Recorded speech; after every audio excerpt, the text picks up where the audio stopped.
My journey to reaching this MS diagnosis was confusing, very frustrating, and it took a very long time.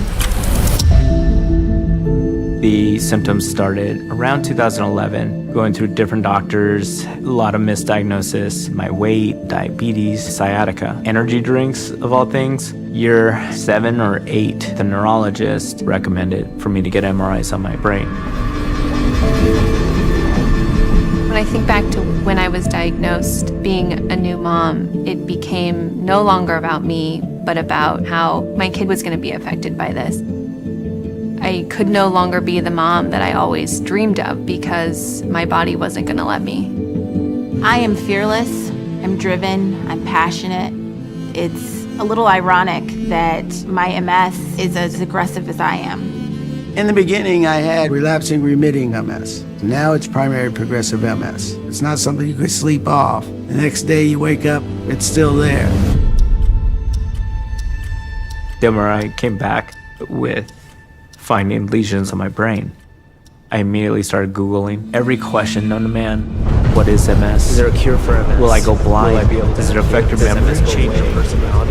Black and white answers, downward spiral of what my life was going to become. I picture myself just being in this place and everything being out of reach. The MS is getting worse. The anxiety is getting harder to deal with, and I'm still just stuck in this little body. It's comparable to a house where the plumbing would stop working. The lights blink and everything's crooked. The yard would be very overgrown. Things aren't working as they should. I struggle with tremors, double vision, brain fog, and chronic pain. It's this stabbing feeling of these jagged edges just coursing through your entire body. One morning, I woke up, tried to move my leg. It wouldn't move. My thoughts were, is this going to be for the rest of my life? That the inevitable was finally happening to me. And then my legs started to tingle. I'd never been more grateful to be in pain again.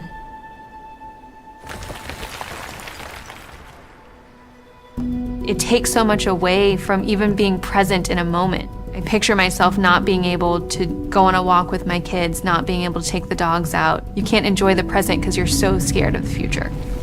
My 3-year-old granddaughter thinks she's my caretaker. She says, "Here, Grandpa, I'll walk with you." She walks a little too fast sometimes, but we get there. When you're left on your own to find answers for something that nobody could really give you answers on, it was very overwhelming. That went on for a good period of time until I was able to sit with my MS specialist to get those resources that I should have been getting all along. I'm so hard on myself and my new normal. We just have to remind ourselves that we are warriors. Talking with others, resources and support groups, I found that to be tremendously helpful. They help you kind of keep all the pieces together even if you can't do it yourself. If my grandkids never have to go through this, that would be a godsend. When you hear about a cure, it brings that hope back.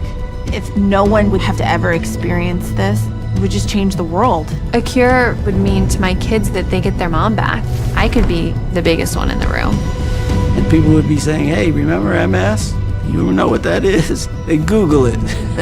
Until then, don't stop doing what you normally do. I have MS. MS doesn't have me.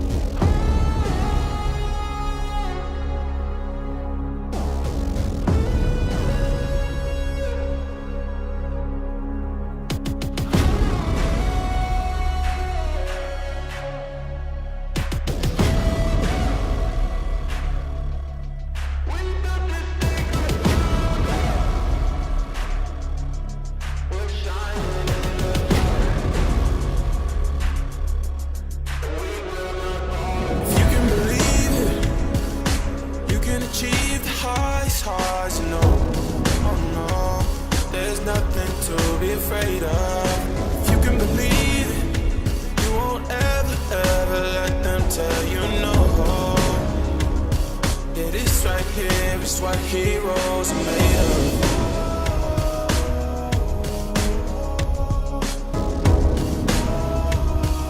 This right here is what heroes are made of. This right here, yeah, this right here, yeah, this right here is what heroes are made of.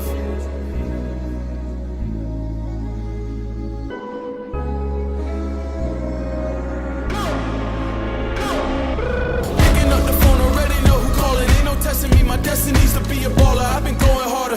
That before dishonor, ain't no other order. Always knew I'd make it from the trenches up to be a starter. I'm an all-star starer, shot caller. Take a look at the glow, bright glow. You see the aura. Look how far they took it. You should know we going farther. Be a legend today, it's all over. We just started. If you can believe it, you can achieve the highs, you know. There's nothing to be afraid of. If you can believe it, ever let them tell you no. This right here, yeah, this right here is what heroes are made of. What heroes are made of. This right here is what heroes are made of. Right here is what heroes are made of. Yeah, this right here is what heroes are made of.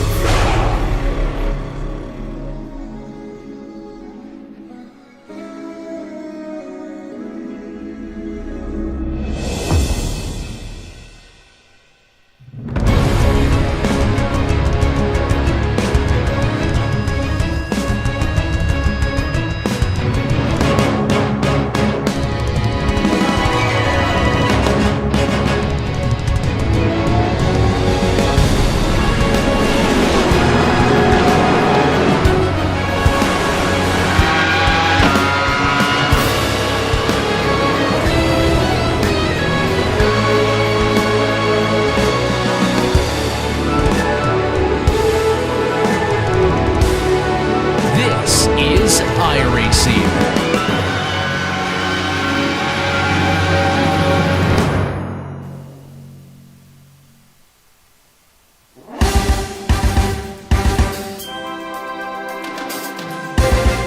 Good evening, race fans, and welcome to iRacing's coverage of the 2022 Peachtree 3, benefiting the National Multiple Sclerosis Society, live from the virtual Michelin Raceway in Road, Atlanta, in Braselton, Georgia. I am your host this evening, James Pike, alongside Taylor Burris and Josh Lee, ready to go for 3 hours of action here at one of the best road courses in the United States. And Taylor, really exciting track that we're racing at this evening. Road Atlanta, arguably a track that might be perfect for just about any car, but we've got a lot of great road racing cars that we're going to see in action tonight. We certainly do, and good evening, everyone. This track will provide a lot of great racing here with 3 different classes of cars, multiple different cars competing in this race here tonight, and it's all benefiting a great cause at one of the most prestigious racing circuits here in North America. Josh, he makes a great point, and that's the focus of this evening. The racing is part of it, but we're all here to benefit the National Multiple Sclerosis Society. If you're keeping an eye on the screen, if you look in the bottom right portion of it, you'll see our donation tracker. We're working towards our $50,000 goal, but again, really great to be racing for such a great cause, Josh. And these charity events on iRacing are always fun. And you mentioned it. Yes, the action on the track is going to be exciting. We're going to be watching that all night, but we're also going to be really watching that donations that continue to go up. And we thank everybody that has already donated and urge everybody at home to start donating at home. Tony Kanad even just donated. You got to get on the action. Probably going to be the first of a few famous names that we'll see chip in this evening. Already running up on $20,000, so not quite to halfway yet, but we've got plenty of time as we take a look at qualifying right now. Taylor, you've got some experience in sport car racing. You've been into Road Atlanta. You know how tough it is to go down this long max straightaway here and work your way into the chicane that awaits these drivers at the end of this. It certainly is. This track is going to provide a lot of great racing here, and especially as we see this driver here in the Corvette C8R coming down into turn 10A, 10B. It's going to provide a lot of great passing opportunities. Drivers will also try to work their way through, but due to the fact tonight it's also, as we'll talk about a little later on, multi-class racing is going to intensify the action and the racing here, as we see one of our brand new Mercedes GT4 machines that was just released a couple of weeks ago on the iRacing service. It will join a class of GT4 cars that we'll talk about here in a moment's time when we go over the class field.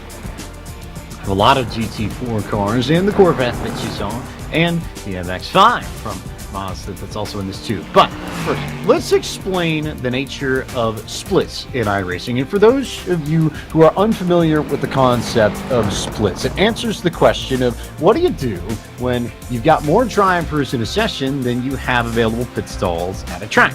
Well, you split these drivers and separate them into equal-sized fields that are roughly grouped by skill.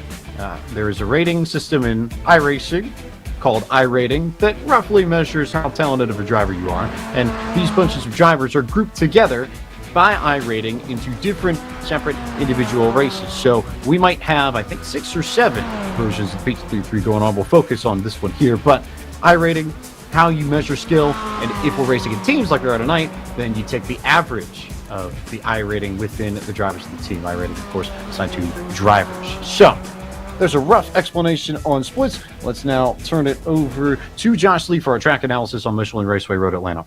And taking a great look up the top of Michelin Raceway Road Atlanta, located in Brazelton, Georgia, at around an elevation of 925 feet, just a little bit over 2.5 miles in length. And these 12 turns are very, very difficult to get around, James. You see that long straightaway that Taylor talked about leading down into 10A, 10B. You see those S's that go uphill, downhill, every which way, the hard braking zones of turns 6 and 7. This track has something for everybody, and 3 hours on it as well. Not quite as long as Petit Le Mans is in the fall, but we still got some good racing action coming up on this track.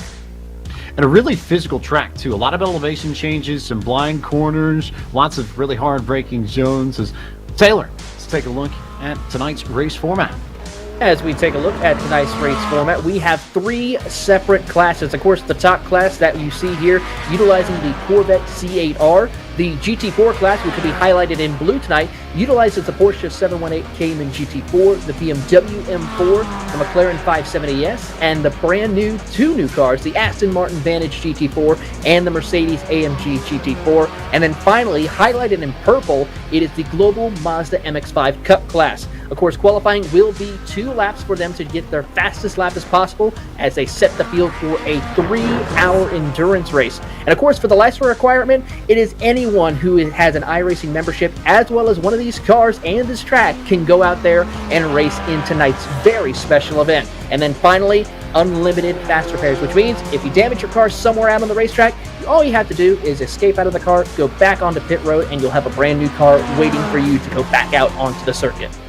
You may have noticed the colors on that graphic that you just saw. Those will correspond with the classes. You'll see them in our scoring buttons and tickers all night long. So if you're looking for a Corvette, look for red. Any of the GT4 cars will be in blue, and our Mazda MX-5 Cup cars will be in purple as you get a good look at Nick Ottinger, 2020 champion of the eNASCAR Coca-Cola iRacing Series, one of the many participants this evening in our Peachtree 3, benefiting the National Multiple Sclerosis Society. Good look here at his qualifying run, and looks pretty relaxed there, Josh. Don't think he's worried about too much, but there's a lot of racing to come a little bit later. Definitely looks like he's under a lot less pressure than he is on a typical Tuesday night in the eNASCAR Coca-Cola iRacing Series. But Ottinger putting down the lap, and a solid one at that. 4th place currently, 1:14.629. About 3/10 off of the current fastest time, but top 5 in the Corvette split. Not terrible for Nick Ottinger. Not bad indeed as we get our first look at one of the MX-5 Cup cars. I think if you've watched this in real life, Taylor, you know how competitive this series is. And in iRacing, it's equally as tough to get a victory, and the racing is equally as close. Well, you're talking about, like you said, one of the most competitive forms of motor racing, especially here in North America and on iRacing. These cars are so dependable with aerodynamics with the draft, where drivers will be nose to tail lap after lap, and we're really going to see that happening here at this circuit. As you take a look at the right-hand side of your screen, you can scan the QR code that is there with your phones to donate to the National Multiple Sclerosis Society as we Peachtree to defeat MS and try and reach our $50,000 goal. Just within the past few moments, we picked up about $4,000 or $5,000 to that total, and you can see the grand sum there in the bottom right corner over in the orange portion of your screen, north of $26,000 that have already been donated. So,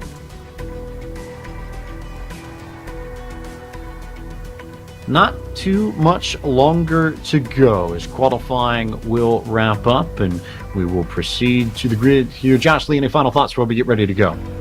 I'm interested to see how these drivers take to this track for 3 hours. It's not quite in the realm of an endurance race, but definitely longer than the typical official series is that race here. TV, how excited are you for action this evening? I'm very excited. I'm seeing some very amazing cars coming out onto the track right now. They're getting ready to grid up. Drivers are so excited about this special event. A lot of big names coming out here tonight. We'll talk about them throughout today's race, but really looking forward to seeing how these cars really stack up against each other, especially with the new GT4 cars that we just added on with the Mercedes and Aston Martin, seeing how they go up against some of the class cars that we had in previous races in the past. The Mercedes just joined the service in June, the Aston Martin in March. They'll also be joined by a few other cars. And if you're interested in starting your iRacing career and potentially joining another event like this, you can log on to iRacing.com today. Follow that URL down just below us on your screen so you can find out more information about the world of iRacing and find out more fun things. Josh. We want to give a shout out to Cool Hand Luke for donating recently. And remember, nationalmssociety.org/iRacing to donate. Every little bit counts. Just crossing over $26,000 raised and a total of around $50,000 for the week as well. Hopefully we'll get a few more donations coming in as this night progresses. I suspect we might, and should have lots of fun. Taylor, have you had a chance to run any of these cars in Sim Berlin? Do you have a personal favorite amongst the cars that are competing tonight? Well, personally, I have to go with the Corvette that we have here on the service. It's an amazing car to drive. For anyone who doesn't have the chance to have it yet, go and buy it. It's a phenomenal car, and it can run many different special events here on the iRacing service. It'll be the fastest car we see this evening, as it is time for the most famous words in motorsports. And for them, we turn to the president and CFO of iRacing, Tony Gardner. Welcome to the Peachtree 3, benefiting the National MS Society. Last year, we raised over $50,000 with this charity race. This year, I am proud to announce that iRacing is donating $250 per employee who is driving in tonight's race, or a minimum of $5,000. On that note, drivers, start your engines! A little look at where the magic happens in the iRacing control room. Big part of all these broadcasts is you look at the field behind us, all set to go, ready to take on this race. Samsung Canon Esports will lead us to the green flag, and the Samsung Canon Enjoyer start alongside them. You've got three of a kind, that big group there with Big Ottinger and company in row 2, Mega Racing Team, and the group finish out the top 6. As we look a little further on, we have Hickson Motorsports starting off in row number 4, SimCity, and then of course rounding out the field in the Corvette class is Loose Nut Racing.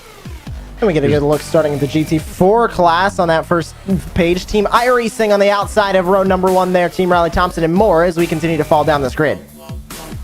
Gucci America's White starting in 7th, and Tabula Rasa Esports completing the 17-car field for the GT4. Here's the MX-5's Ari's Racing, your pole sitters alongside Hardpoint by Delta Sport. Taylor.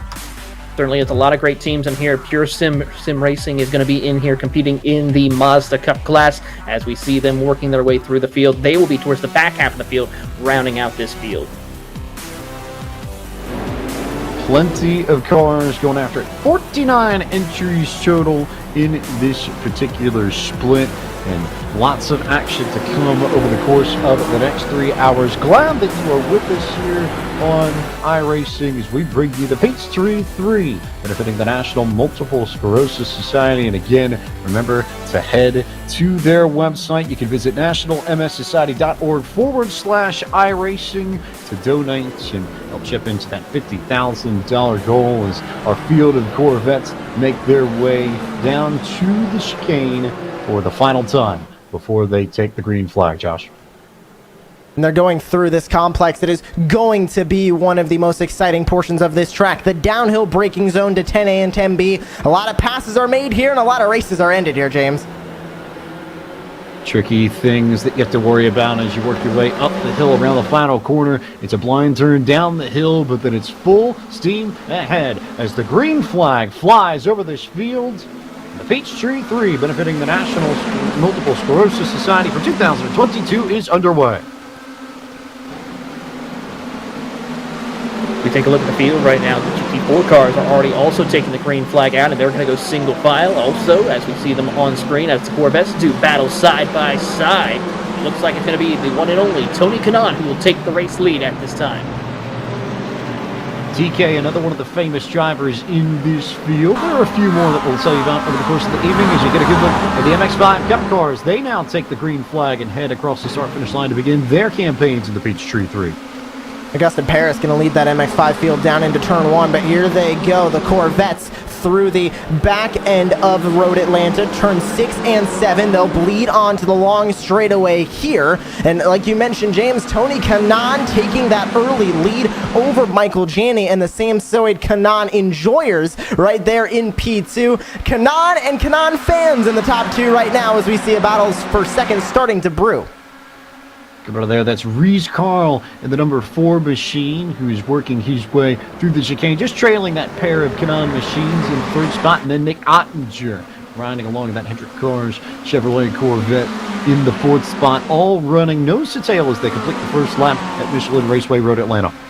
Drivers jockeying for position as they head over into turn number 1. There you see Nick Ottinger along with Reese Carl up there trying to see who will be able to sort themselves out as they work their way down the hill through turns 3. And it's going to be short work through the S's, but these Corvettes are absolutely blistering the field right now, setting lapse times around the 121 mark for your top 3 alone right now.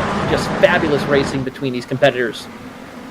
Your fast time in qualifying was a 1:14.3 as we see a battle for the race lead. Here comes Yanni underneath TK to get the lead on the far portion of the race course. And we have our first overall lead change of the evening. As I was saying, qualifying lap times were in the 1:14s for these Corvettes. That's about 10 seconds a lap faster than the GT4s that are the next class of this race. And we have our first yellow flag of the evening, Josh. So yellow flag comes out, field going to slow to a crawl, but great move by Michael Janney there to get that race lead away. Was able to get by Tony Kanaan, and Samsoid Kanaan Esports were the ones that threw that caution flag, and we'll have a wave around associated with this caution as well.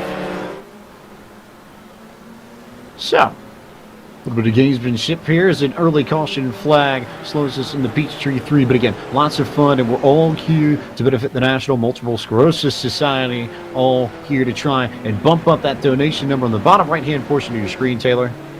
Yeah, it's going to be very important indeed for that to happen, of course, as we take a look at some of these amazing opportunities for drivers who want to have a shot of maybe donating. These are some of those important incentives that we see. If you see a drive-through penalty, if for any driver who is in this race, they have to pay, of course, $350 for a donation. To call a caution, of course, that's only 2 times. It's going to be $500. For those who want to have a caution called out and get a wave around, so that means they can get a lap back or get a lap ahead on the field, that'll be about $1,000. And then, of course, a very special one, of course, is to add your name to the iRacing AI roster. It's a $5,000 donation. Can only be activated, though, for those competing in this split and the drivers who are racing. So it has to be for those competing in this race alone. So if you're one of the other splits of the Peachtree 3, you will have a normal 3 hours, but this one a little bit different. And long story short, Josh, is that in this one, you can donate to sort of game the race a little bit however way you want to. And that's a huge advantage for a lot of these competitors, because when we look at that list of incentives, you can donate to really trip up your competitors. It's not a lot of iRacing special events that you can do this. This is 1 in a million for these drivers to have, and for the drivers in this broadcast split, I think especially for the Samsoid Kanaan Esports team, they were talking to each other in voice chat saying, okay, let's call this caution now and try and get this lead back. It's an element of strategy that I don't necessarily think we see all that often, as Josh alluded to, Taylor, that, you know, you could work together, especially if you're the Samsoid Kanaan cars, and you could say, hey, let's donate and we'll throw a caution here, or let's donate and we'll get a wave around here, or something to that effect. That's something that you don't really see in iRacing all that often. No, it certainly is not, but that's what makes this event so unique, so special, and already with those donations, we've already hit $26,000, so we're halfway there for our goal. As we see a couple of other drivers working their way through, let's ride on board with eNASCAR Coca-Cola iRacing Series competitor Casey Kerwin, who's already excited about this event, driving the brand new Mercedes GT4 car, and he is, of course, driving with none other than sports car driver himself, Daniel Morad, who is going to be racing later on in the race. Who incidentally drives a Mercedes in real life, so maybe not a surprise there that those two have linked up. But Casey's someone who I think people might sleep on his road racing abilities, but if you tune into his own Twitch channel, all the time I'm seeing him run road races, in addition to all his Coke Series duties. So Josh, he's got more chops, I think, than people would give him credit for on the surface. He's very, very strong on the road courses. Hasn't been a world championship competitor in the road courses, but like you, James, I've tuned into his stream many times, and I think I've seen him race more road races than I really have oval races. Just a little bit of a disconnect from the eNASCAR Coca-Cola iRacing Series practice grind that all those drivers have to be on. And then you stop and you think about, why he's run so well this year, and you consider that part of the goal with the next-gen car in NASCAR was to try and make it more like a road racing machine, more like these GT cars that we're seeing. Maybe then it makes a little bit of sense that he's had such a good season in the eNASCAR Coca-Cola iRacing Series. As you see the wave around taking place there, field pacing towards the back straightaway, working their way towards the really tricky hairpin. We saw some good action on the restart here at Sailor, or rather the initial start, but this back over in turns 6 and 7, and a really tricky, almost a double apex sort of corner that you can try and treat as one, but it's just big enough to where you sort of have to split it up, and that can make it difficult to really master. Well, turn 6 and 7, you pretty much have to treat as two separate corners. When you head into turn 6, you want to apex that corner just about right before tracking out on that little short stretch before setting up for turn 7, which a little bit more difficult, I'd have to say, than turn 6 because of how easy you can get the back end of your race car coming out from under you if you are too quick to get on the throttle. And we'll see that a lot, especially with the GT4 cars out there on the track, as there we see the three-of-a-kind team out there, Chad Canals and Steve Myers, who are two other drivers who will be racing with Nick Ottinger later on tonight. I was about to say we haven't had the chance to actually fully introduce the team, but yes, that is Executive Vice President and Executive Producer of iRacing, Steve Myers, there on your bottom left, and Hendrick Motorsports' Chad Canals on the bottom right. He having a lot of fun getting ready to go later. He's the VP of Competition officially at Hendrick, also famous for being Jimmy Johnson's crew chief for all those championships in the Cup Series. As we get set to go back to Green Flag Racing, is Nick Ottinger, who's behind the wheel of that car now, will try and pass the Canaan machines to get to P1 overall. They'll all dive their way back into turn number 1. Tony Kanaan and Sam Soid Kanaan Esports with that wave around are closer to the tail end of this field, but they are scored as your current race leader. So leading the field, coming through the S's for the first time off of this restart and back up the hill, will be Michael Janney of the Sam Soid Kanaan Enjoyers with the NM Peepo Big Smile machine of Reese Carroll behind.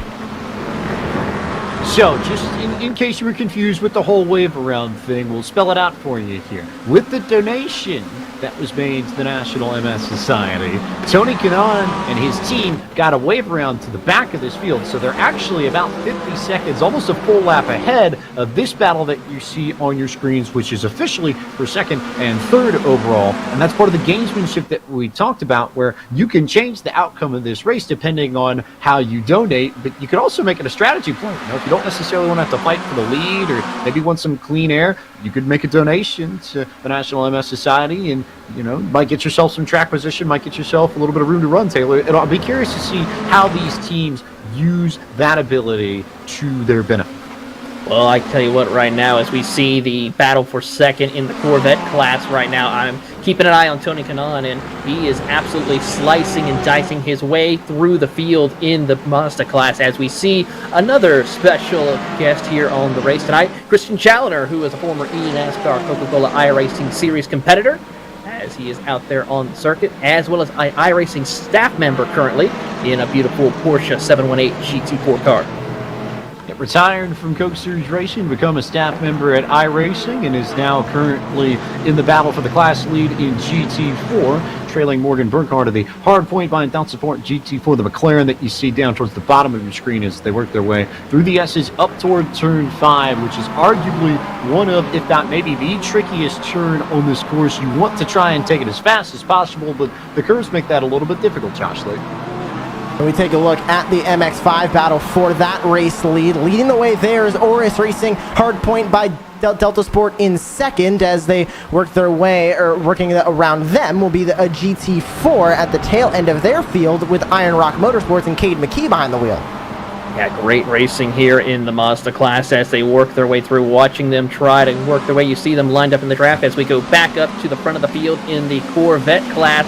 And there you see car number 11 working his way through. That's the SimCity racing machine of Eric Newman, and he is just surrounded by Corvettes who are just jockeying for position as they head over into turn number 1. How about almost going 3 wide as they work through turn 1? And that might be the SimCity racing machine to Taylor, but a little bit further back, or up the road, excuse me, SimCity Racing 2 with John Waitendorf behind the wheel there, but they're all battling for 10th place currently. Privateer and Michael Day at the front of this group, and then you got a pair of Newmans, Eric Newman and Brad Newman with Lobs Falcon Esports with Brad Newman behind the wheel there in 12th. We have Jesse Jones with Cone Life by RSR, and then I think one of our favorite team names of the event, Taylor, Mika Barnett in the Scuderia Chicken House number 59 entry. Yeah, it's great to see this happening here on the iRacing service where drivers can have a little fun with the team names, and I have to say that is in the running for probably the best team name of the race so far. I think Scuderia Chicken House Auto Crashers might also be up there. They're in the GT4 class, and Scuderia Chicken House 59 sitting up here in the Corvette class. And some good battles currently at the tail end of this Corvette class. And typical of multi-class racing, we're going to see these pockets of battles, and then eventually we're going to see these guys start to work their way through traffic, and that's when things are really going to get interesting, akin to the nighttime at the 24 Hours of Daytona. Not quite as extreme as 24 hours as 3 hours, but we're still going to get that ebb and flow of an endurance race. Well, they are already caught up to the tail end of the MX-5 class right now, and this is going to get exciting because they're right there coming through the S's as they work their way through. Have to show a little bit of patience, but they will make the pass work as they come out of turn number 5, and they are now working as we see the rest of the back half of the Corvette class snake their way through the S's. And all of those Corvettes now racing their way down the hill. Right back up they go to turn 6. And through the hard right-handers of turn 6 and 7. 2 very difficult corners to get right, I think, Taylor, on this course. You really got to nail those apexes properly. Make sure you're not getting that car upset on the exit of the corner as we see the number 10 machine, the Lobs Falcon Esports entry with Brad Newman in 12th. They're working their way by some MX-5 traffic, so they're reaching that traffic a little bit quicker than I was expecting them. These Corvettes are already having to fight their way through some MX-5s. They certainly are, and they are really catching them at the right places at right now. We saw them catch them on the back straightaway here before they enter turn 10. As they go, one MX-5 is off the course, but we now ride back on board with Nick Ottinger as he works his way through the... As we see this, and James, I guess we'll come back over to you. What's your thoughts about this? I've got some thoughts, but I want to bring in our first special guest of the evening. She's the Senior Manager of Emerging Events for the National MS Society. Jennifer Jones now joins us. And Jennifer, what's your day-to-day role at the National MS Society? Well, at the MS Society, I work with our content creators and streamers through our Stream to End MS program. And we support them and help them create their fundraiser that they want to do to raise money on behalf of the society. And the other part of my job is I work with similar sort of constituents where they are called do-it-yourself fundraisers, and they raise money on behalf of the society. Think golf events, think bar hopping, think yard sales, all of those really cool, innovative ways to raise money for the National MS Society. I work with them to help them raise the most money that they can. So, a lot of fun different events that you work with. How did this particular event come together? We're in our second year of this event with the iRacing team. Chad Canals started iRacing a lot over quarantine, and he had the idea of bringing the iRacing community together with the National MS Society to raise money. My twin sister who lives in Oakland, California. She lives with MS, and Chad is and her are good friends, and so he wanted to do something to honor her and the 1 million people in the United States that are living with MS. So then how did you end up working with Chad on this particular event?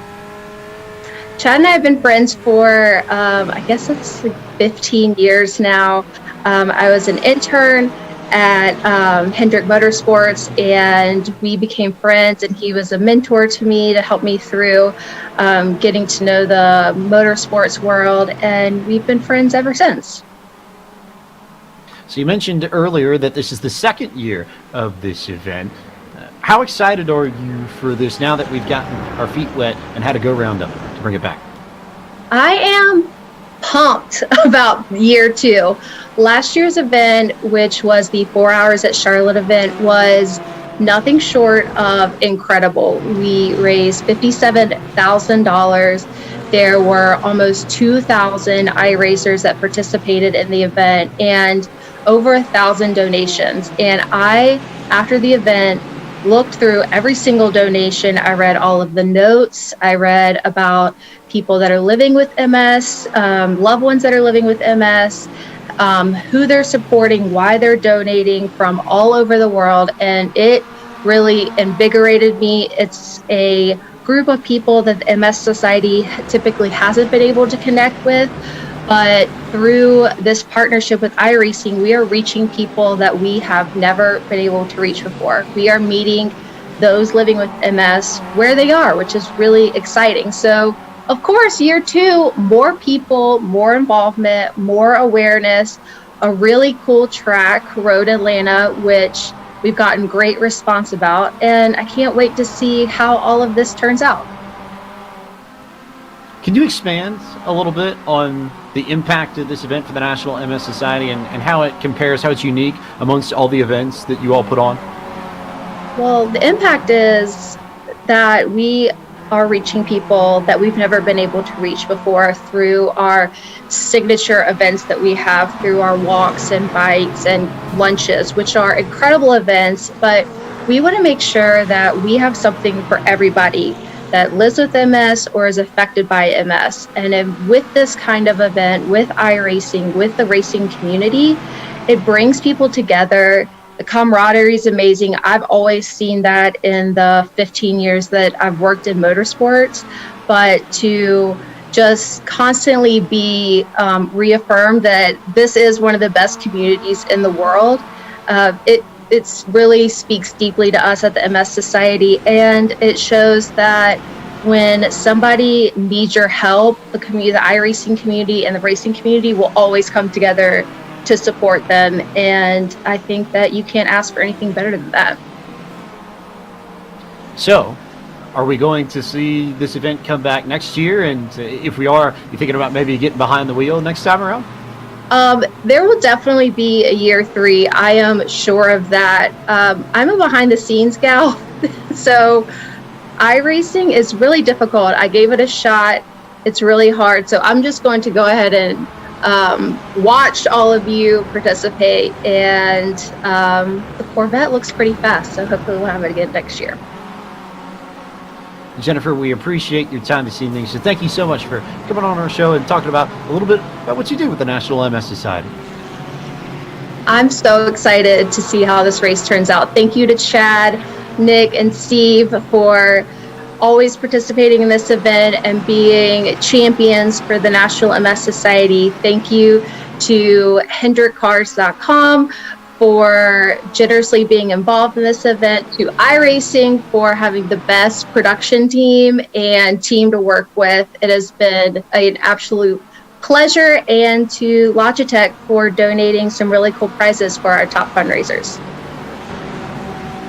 So that's Jennifer Jones, the Senior Manager of Emerging Events for the National MS Society. And I'd say they're really, really cool to hear how this event has a real-world impact, even though it takes place virtually, but it's not just limited to the virtual space. It really does something big in the National MS Society. It certainly does, and it's really a great way of all of us to come together to raise awareness for something that's so critical and something that needs to be kept aware when it comes to this disease. But we know for a fact here in the community on iRacing, we love to pull together when these types of events happen, and we see the action back out on track as we watch Christian Chandler, who works his way through the field in the GT4 class right now. He's putting on one great show as he works his way through the field. Yeah, I noticed that we've had a lot more mixing and mingling, especially between the GT4s and some of the MX5s, as you see action here on the far end of the racetrack. Good look at Challenger's machine. He's trying to work over some cars, maybe make a pass here in the chicane, but you're starting to see that mixing and mingling of cars between classes, and that can make things interesting, Josh Lee, because you may end up in spots, especially in the braking zones, where you've got completely different braking rates, and it could be wild. And we saw the mixing of classes before we got into the interview as we go on board of the HendrickCars.com on board. This is Nick Ottinger behind the wheel of that three-of-a-kind entry, currently fourth in the Corvette class. But before the interview, we saw the Corvette starting to mingle with the MX-5s. Now we're seeing the Corvette starting to mingle with the GT4s, and eventually we're going to see the GT4s start to mingle a little bit more with the MX-5s. It's just the nature of multi-class racing, and about now, 15 minutes removed of the first restart of the race, we're starting to see that a little bit more as Nick Ottinger works his way around 3 or 4 GT4s on the outside line. This is a really tough point of the racetrack, Taylor, because everything bottlenecks as you crest the hill and begin your run through that corner. That was turns 2 and 3. They went down through to the S's, then up here to turn 5. It's almost single file exclusively before it opens up to this stretch on the run to turn 6. Yeah, we see that Ottinger is all over the back bumper of Bruno Carniero, who is trying to hold him up and get up onto the podium here as they continue progressing through the field, heading over into turn number 7. Great racing action as these two Corvettes do battle, negotiating through the GT4 traffic, and as we see them work by one of the brand new Aston Martin GT4s, they will now catch back up to the rest of their Corvette brethren as they continue racing down the back straightaway, heading over into the treacherous turn 10. So for what it's worth, a reminder that Tony Kanaan proper still has that wave around off the donation earlier, so they're still ahead of everything. And that was a perfect use of the incentives with the donations for Tony Kanaan, Taylor, because what they did was they gave $1,000 to the National MS Society, and they were able to just get a lap on everybody else, and nobody has been in the same zip code yet of the Samsoid Kanaan Esports entry. Still 51 seconds back is the closest team, which is the Samsoid Kanaan Enjoyers, with Michael Janney still behind the wheel of that entry, some 51 seconds behind. Still a gap to go. Still a little bit of work to do here, Taylor, but lots of entertaining racing that will still keep on. It certainly is. A lot of entertaining racing still to come as we watch on Nick Ottinger lead the charge.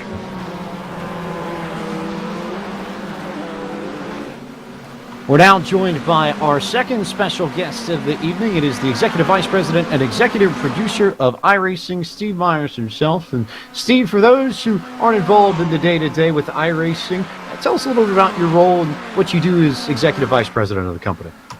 Hey guys, yeah, first of all, excited to be back doing this again this year. Such a great cause, MSS Society, charity race. You can't beat doing that on a Thursday night instead of Saturday. I appreciate that this time, but this is a great cause, and I'm so excited to do it again. And as for me, I'm actually not the executive producer anymore at iRacing. That is now Greg Hill. The company has grown so much over the last 3 years that I'm just too busy with the business side of the business. And Greg Hill is really, when COVID started, we I really shifted to working on TV, and Greg really took over kind of the day-to-day management of the development of iRacing. So it was kind of a natural breaking point for me to kind of focus on the business and some of the new exciting things that we're working on, and allowed Greg, who really kind of took over in that role during COVID when we were working on TV, to kind of take the ball and run for it. And he's probably going to do a better job at it than I ever did, because he's way more detailed and way more technical, and probably smarter as well. So But now, right now, I've been, I always have been working on partnerships and licensing, finding new ways to grow the business. But in the last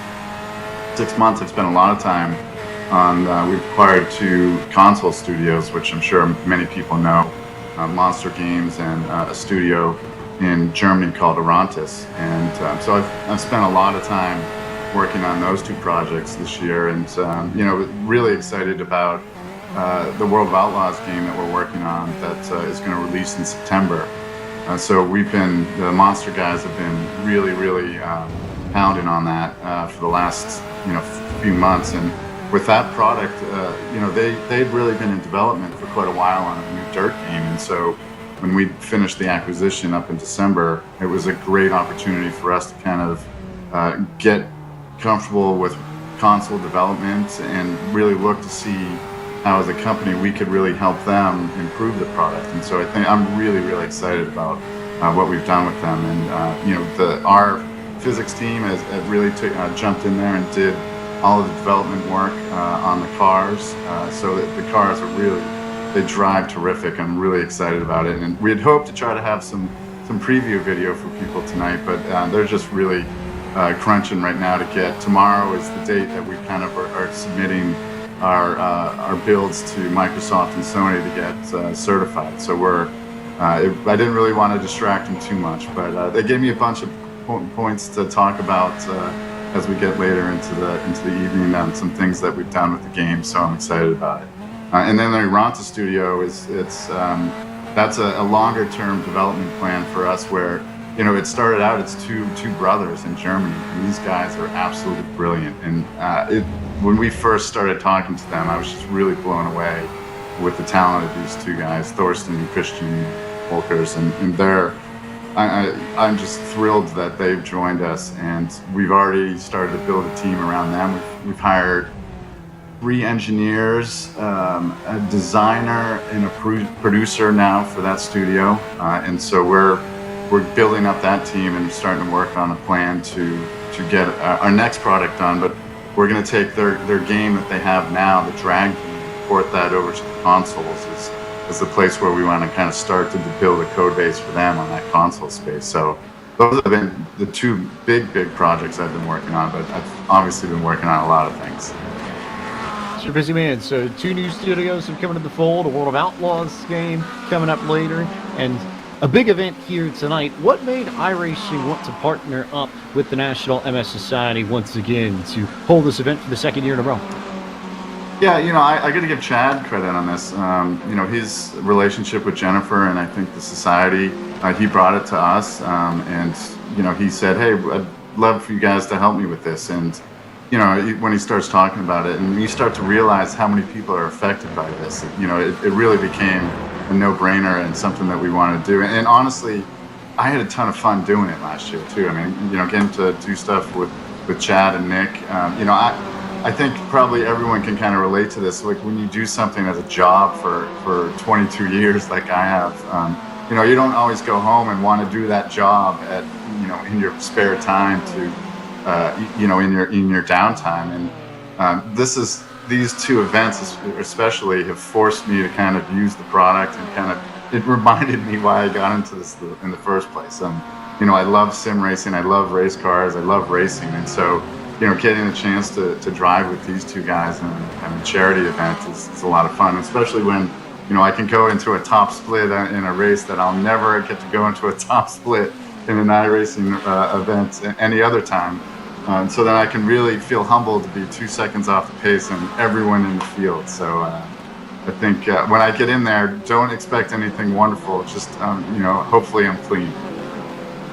What's it been like working with Chad and with Nick, who we know is a former eNASCAR Coca-Cola iRacing Series champion, one of the best in the business, both on ovals and road course racing? So what's that process been like just in preparation for this event?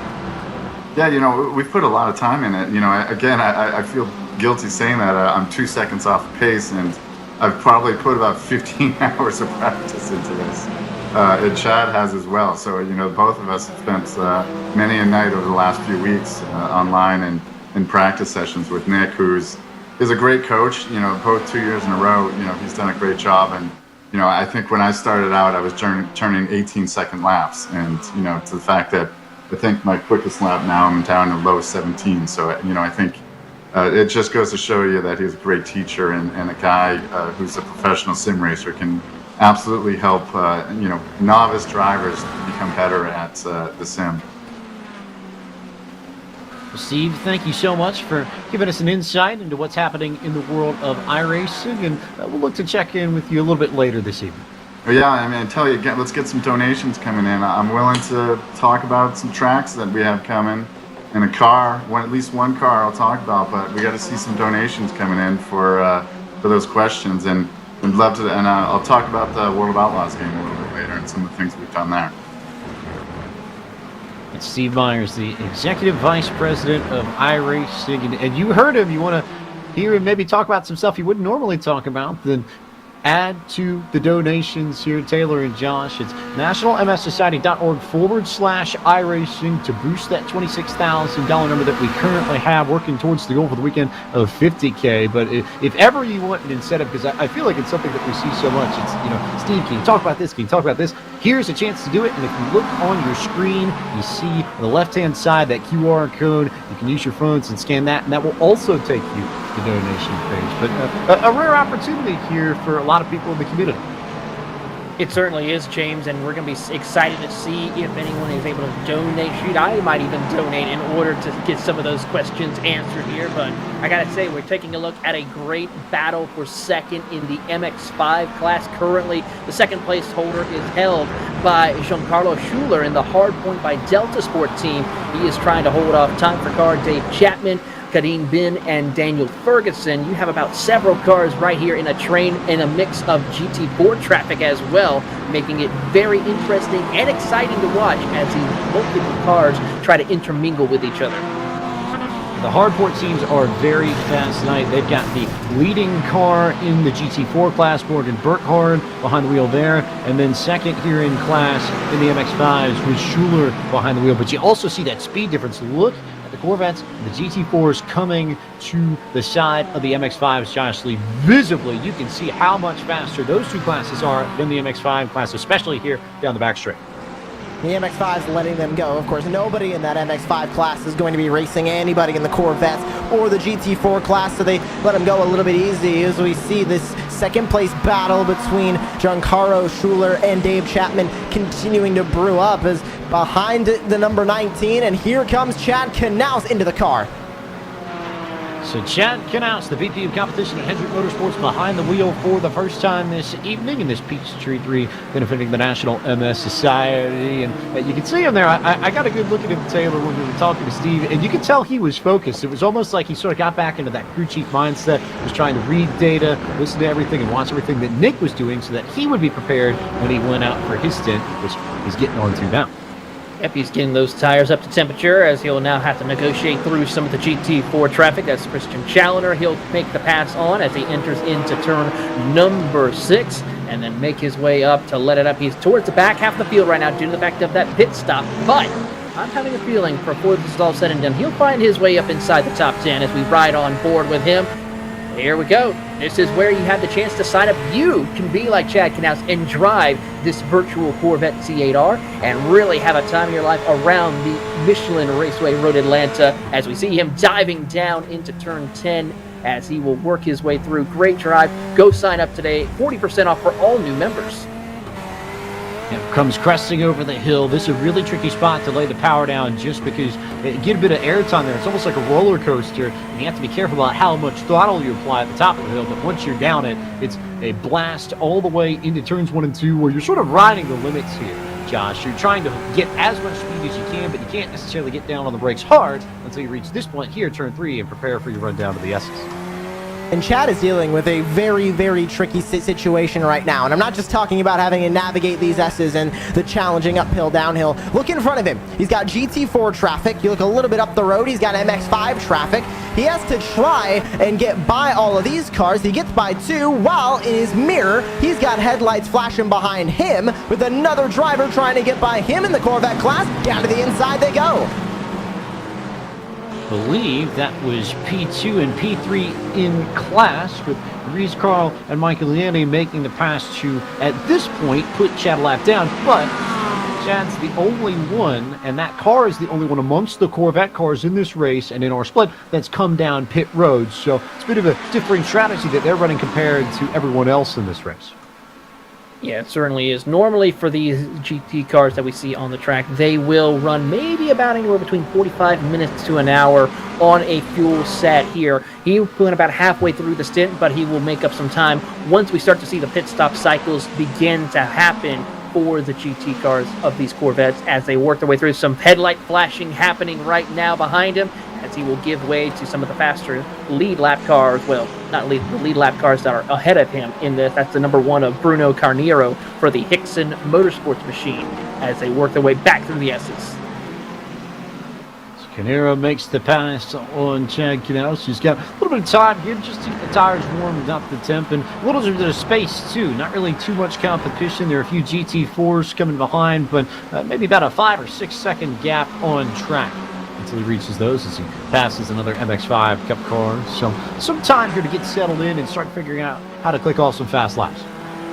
And right now, the three-of-a-kind team, Chad Knaus now behind the wheel from Nick Ottinger, who started that machine at the drop of the green flag, sit kind of tail end of that Corvette field currently in P16. Now, I'm not going to say what they should do. I'm just going to say if they were smart, they'd give $1,000 to the National MS Society, caution plus a wave around, get back onto the lead lap before the rest of the cars come into the pits.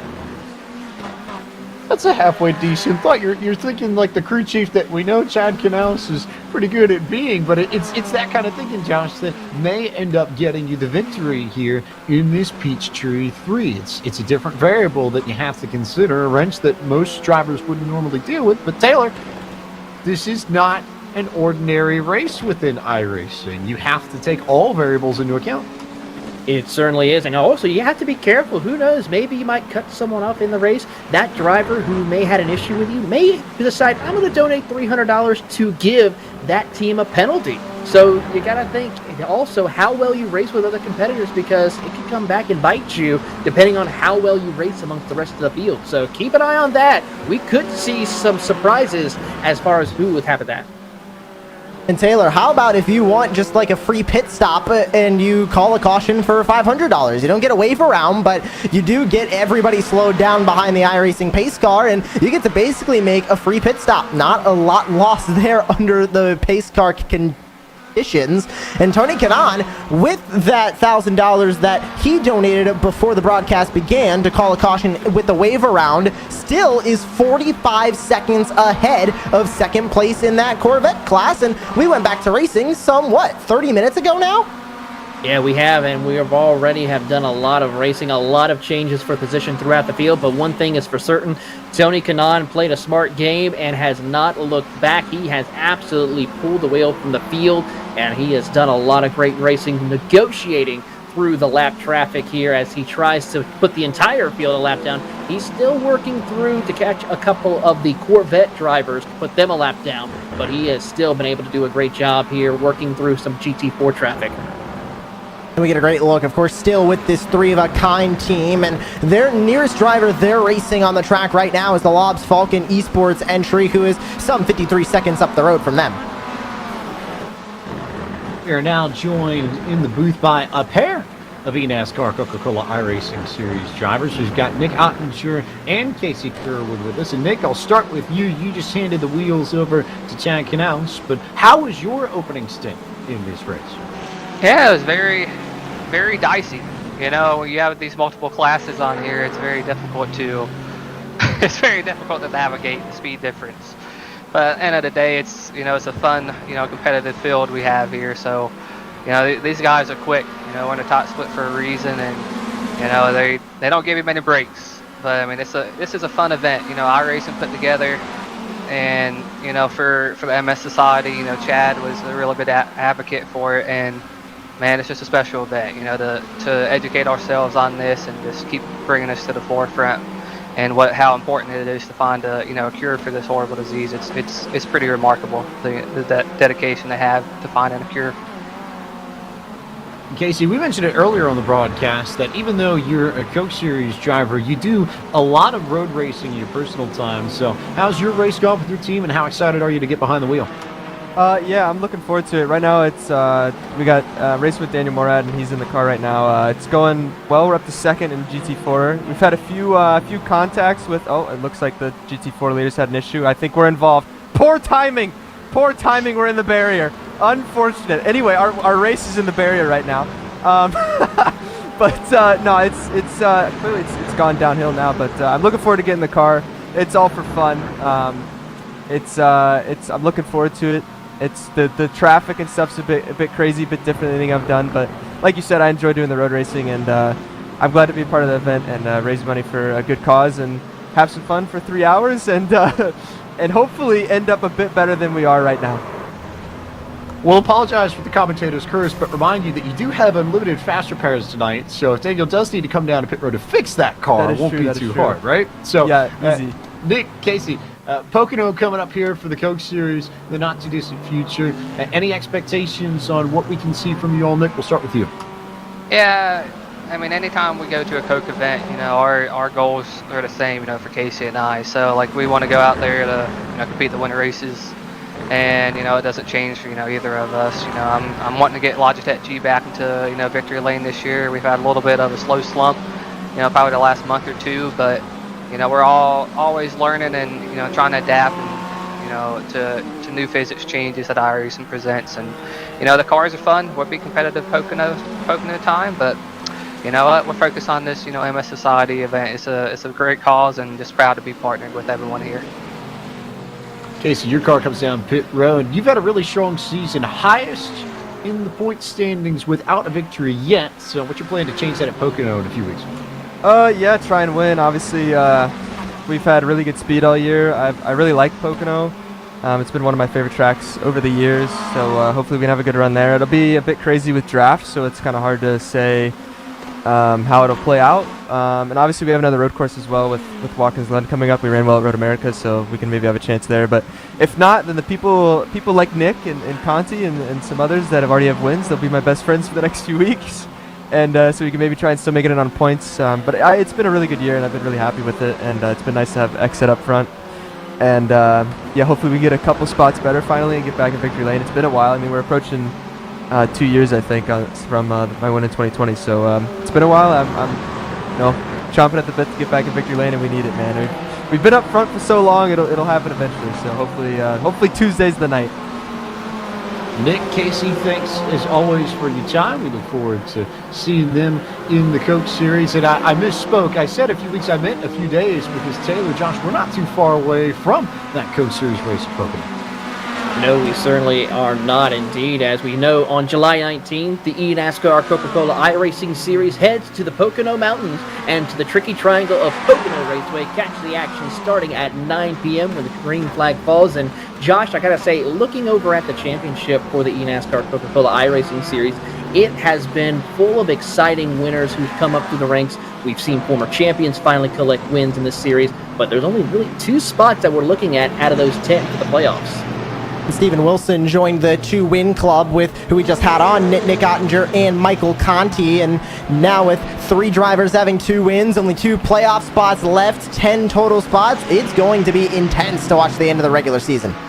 And speaking of other special series, we also see a very special driver out on the track. That's Tyson Meyer, who is in the GT4 class, driving in the number 15 McLaren. As we see him working his way through, he was a competitor as well as the champion of the Porsche Tag Heuer Esports All-Star Super Cup Series as he's working his way through. Tyson Meyer, one of the most popular streamers, especially on the road side of iRacing, so no surprise to see him here in the top split of the Peachtree 3 benefiting the National MS Society, and not a surprise to see him running well in class, currently 4th in GT4 behind Riley Thompson, Christian Challenger, and Morgan Burkhardt of that hard point by Delta Sport machine that we talked about a little bit earlier in the broadcast. So we'll keep an eye on Tyson Meyer and company. You would expect that car to figure in the proceedings for that GT4 class as we get towards the end of this race, Josh. And everybody working their way up the hill now through the S's. And we get a great look here at why multi-class racing is so exciting. I can count 1, 2, maybe 3 MX-5s, and then the rest are all GT4s that are having to navigate their way around these MX-5s. And yes, the MX-5s might be the slowest on the track, but they can keep up with these GT4s in the corner. It's really on the straightaways where they're going to end up in trouble, but down the straightaway they go. The back straight here at Road Atlanta, and MX-5 falls to the back, and now they're both going to be together at the tail end of this line as the GT4s start to take over, and they have another MX-5 coming up. That's the leader of the MX-5 class, Augustin Paris, still behind the wheel, the Oris Racing number 12. For those of you who are well informed with the inner workings of iRacing, you know that Greg Hill is a pretty big name. He's the senior vice president and the executive producer. Steve Myers talked about how he took that title off his hands a few years ago. We're going to have Greg Hill coming up in a few moments, so stay tuned. You'll probably find out a few things and get a little bit more information from iRacing. But for now, we'll focus on this battle here. Entering turn 1, lots of good action here, and you see some of those Corvettes, Michael Jenny, Reese Carl and company, working their way through. That's overall second and third that have just passed by some of these GT4 cars, Taylor. Yeah, you're riding on board with Reed Gibson out there in a beautiful Aston Martin Vantage GT4. This car was added on back in Season 2.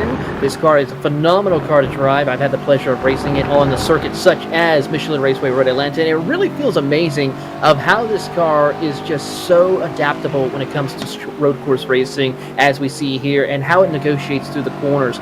Very easy to learn and a great stepping stone in the world of GT racing on the iRacing service.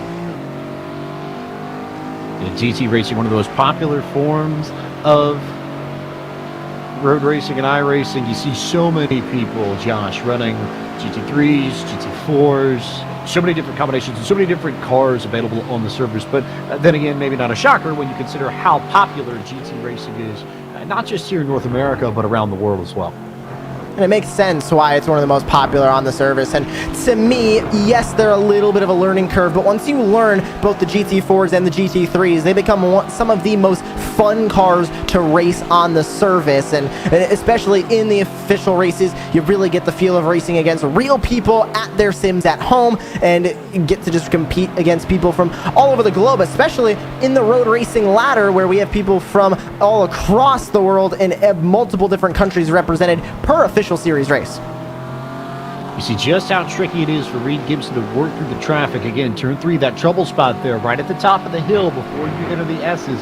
Everything sort of funnels into that point, and we'll keep talking about that again and again and again and again. We saw a little bit of an issue with Daniel Morad coming out of that section earlier, but that's one of the most likely places on the circuit, Taylor, where you'll see people get into it. You certainly will, and turn 5 is an area that has conquered and plagued many of the top names in motorsports here on both iRacing and in the real world, where we see drivers go a little bit too far over that curb and it costs them the chance of a good finish or even victory here at this circuit. So we'll see how that's going to be able to come into effect here as we see this Aston get a good slipstream on a sister car, as we have to take a look at them back into turn 10.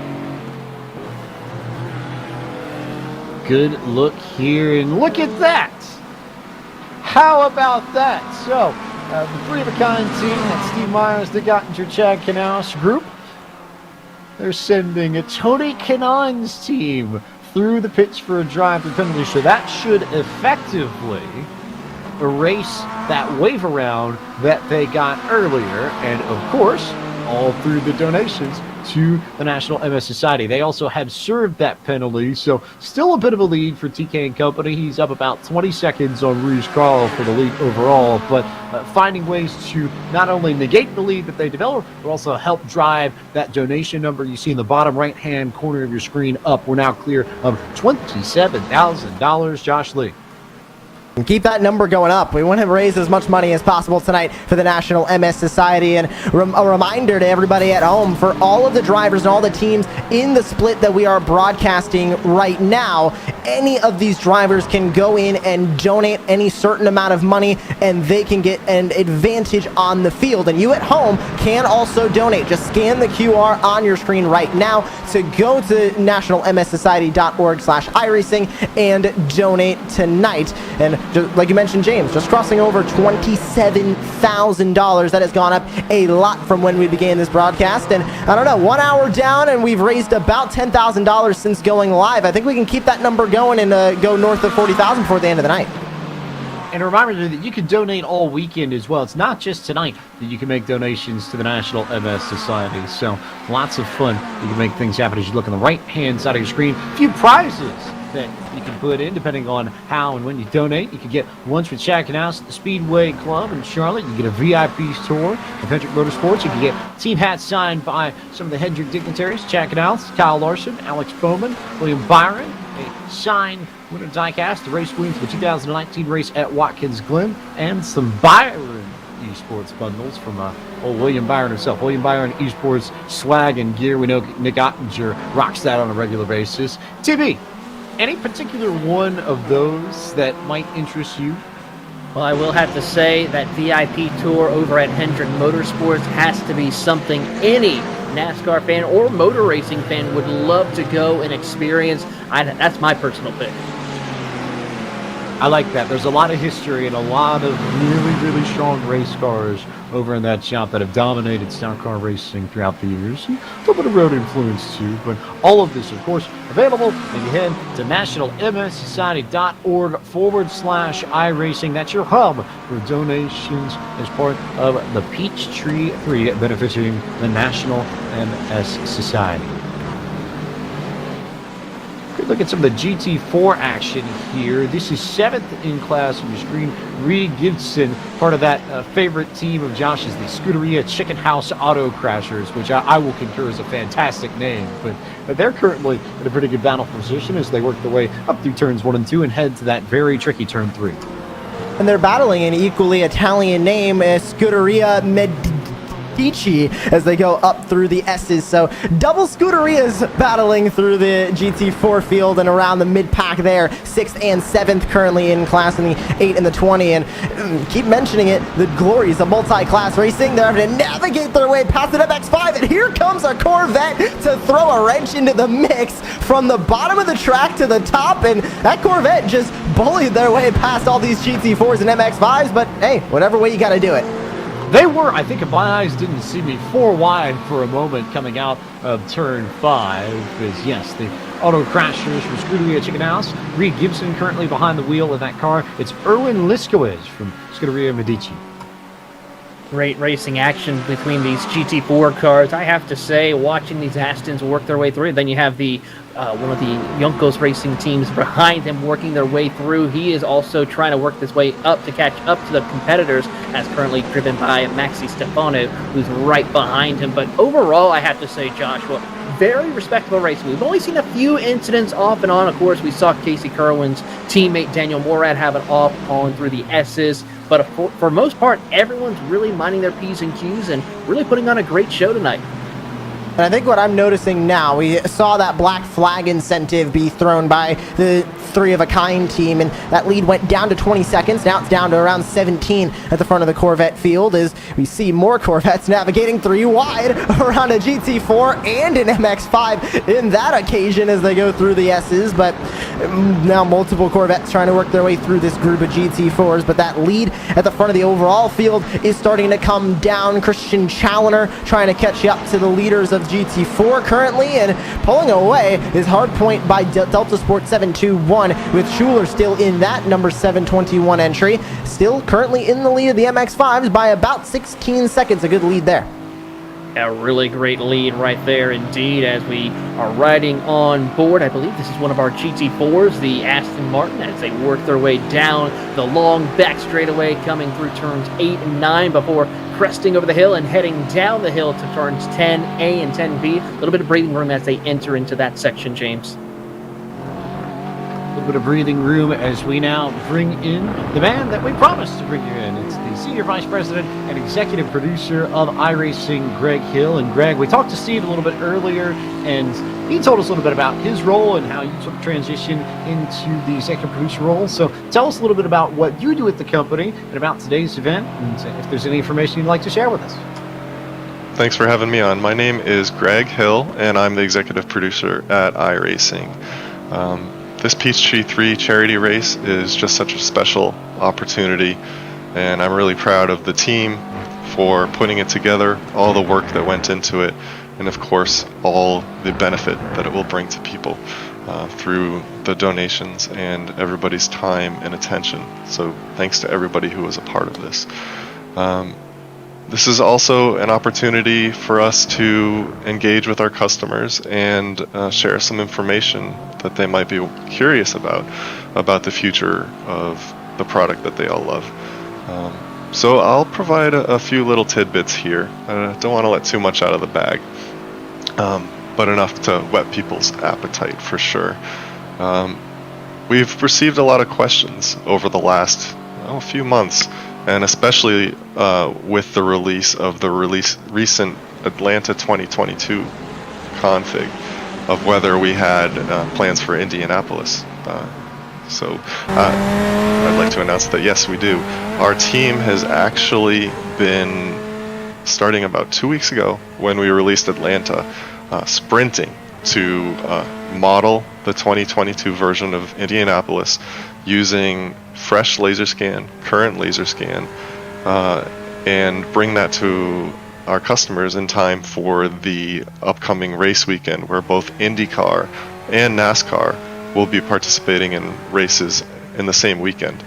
And that's just a really special event, and we wanted to make sure to be able to provide our customers the opportunity to participate virtually before watching the race play out in real life on their televisions or as a spectator. So it's been frankly a ton of work. We've had 4 different developers working on the modeling. We actually split the racetrack up into sections, the oval, half of the road course, the other half, and then of course the turn 1 or turn 12 little road course complex there. Everybody went off into their own little corner, they modeled their section, and we have the capability to merge it all together. That's something we had to develop for back when we did Nürburgring Nordschleife, as well as GP and Le Mans in the same year. So we have the technology or the software that allows us to do that. So as of today, it's all been combined together. We have people out there racing on it right now, doing the production work. So when you create a racetrack, you need to do a lot of work in addition to the actual surface. So things related to the rules and the race control, the driving lines. So we have our production team working on that now. We have our artists working on all new PBR textures that they're going to apply to it. So it will look, current day iRacing quality, which is a lot better, of course, than the previous version of Indianapolis, which came out before we had PBR shaders. So it's going to be a huge visual upgrade. It will be current, modern, and we're really excited for that.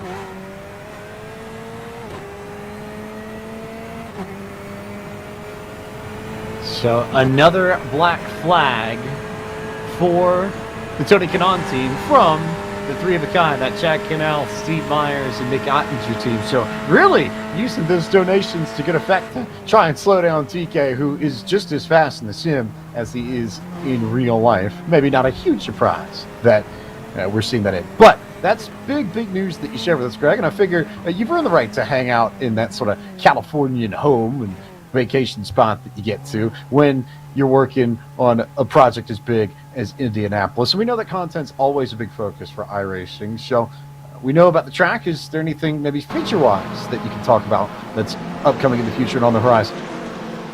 As a company, of course, we're always working on new experiences to bring to our customers, ways to add more depth to the product, to engage people to participate more, and to have, frankly, things to do outside of the actual online racing.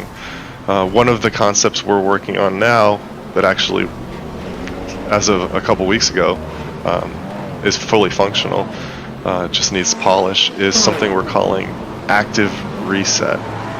Now what active reset is well, here's a problem a lot of people have. Let's say you are driving at the Nürburgring Nordschleife and you have trouble with a series of turns.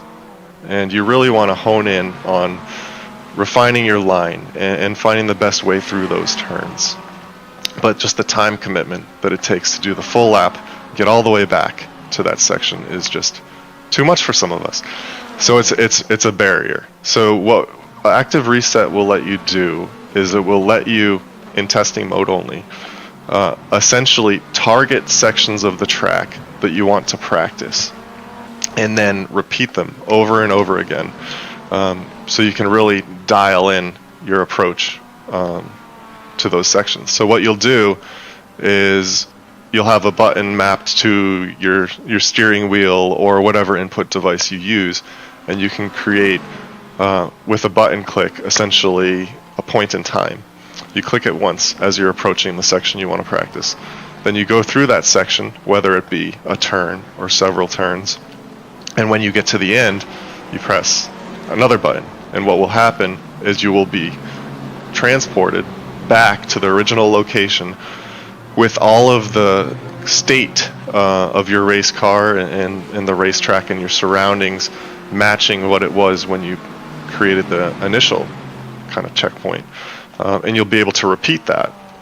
So you can go through it over and over and over again, and you can see your performance metrics as you do this. So it will help you realize what approaches work better, what don't, and it will be a really valuable tool, we think, for our customers to practice, but also just for another type of activity to participate in and thing to do. We're really excited about it, and we think that the foundation that we're planning for the foundation that we're building with this feature to lead to a more expansive set of offerings. And I won't go into too much detail on them, but it will really unlock a lot of opportunity for iRacing to try new things and offer new experiences. Lots of action there within the last few moments, and a yellow flag is out on the race course. Yellow flag is out, Taylor and Josh Lee. Really cool feature that Greg talked about, but we've got a whole bunch of stuff going on track here.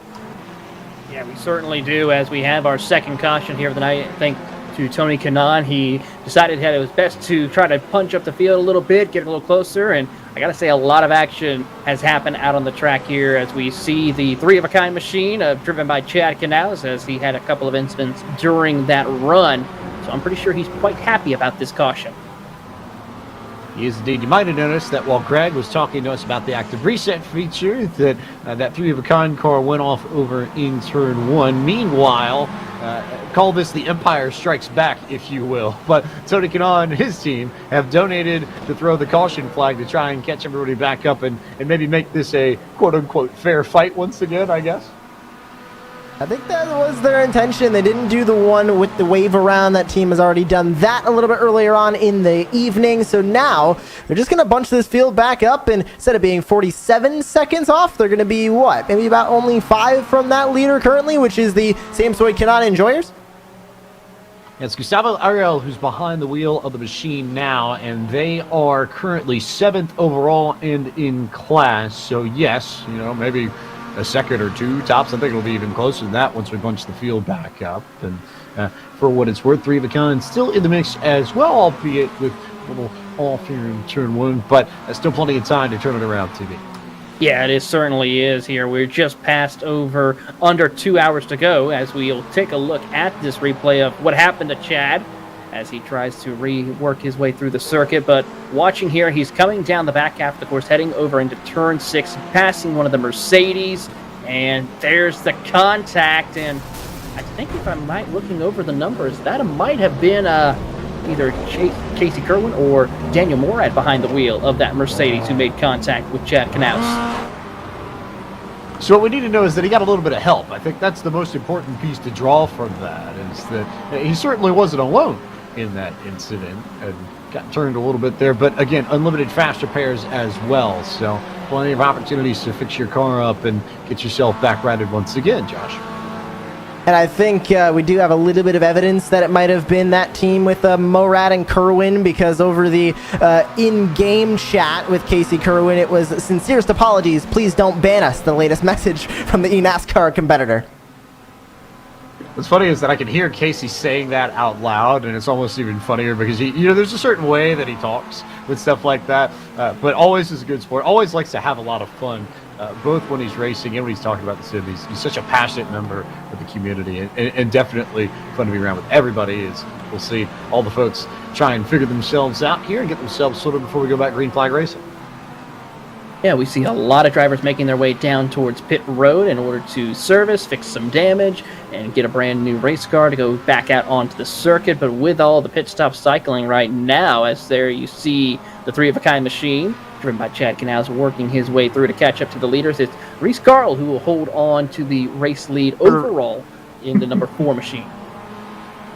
All right, so joining us in the booth here, we have Casey Kerwin and Steve Myers. And Casey, you want to explain to the class what might have happened there over the back portion of the course?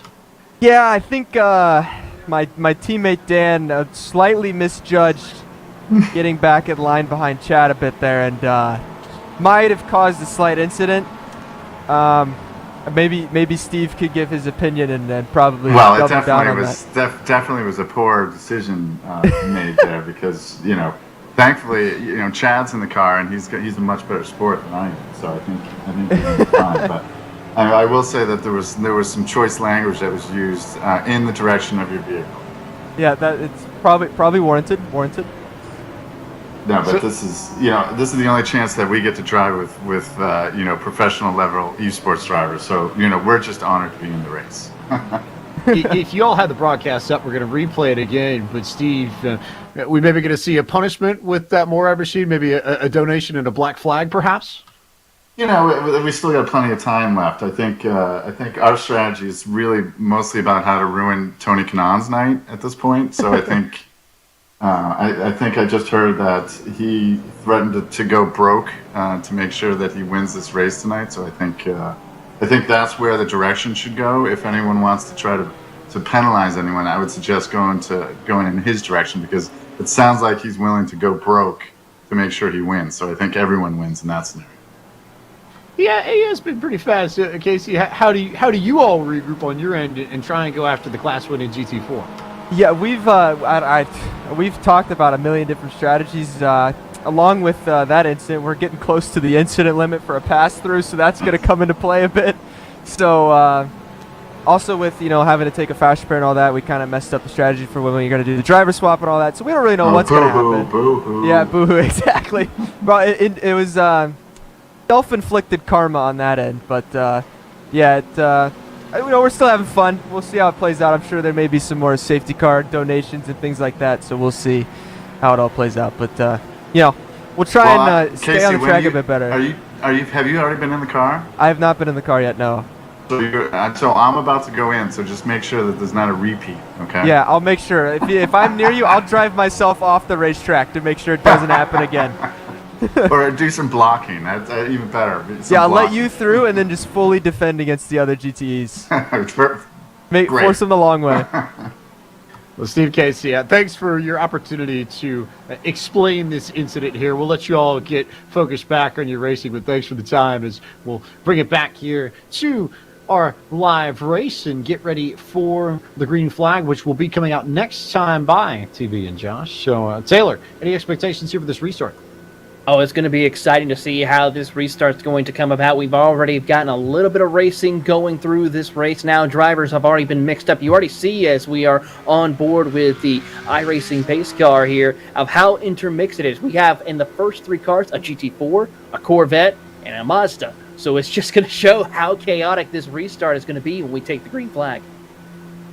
We saw how nuts that initial start was, and Josh, I think Taylor's got a really good point that now we've got these classes mixed up. They were separated on the initial start, but now we've got GT4s and with Corvettes and with MX-5s, and those differences in speed could make things very interesting when we get back to it.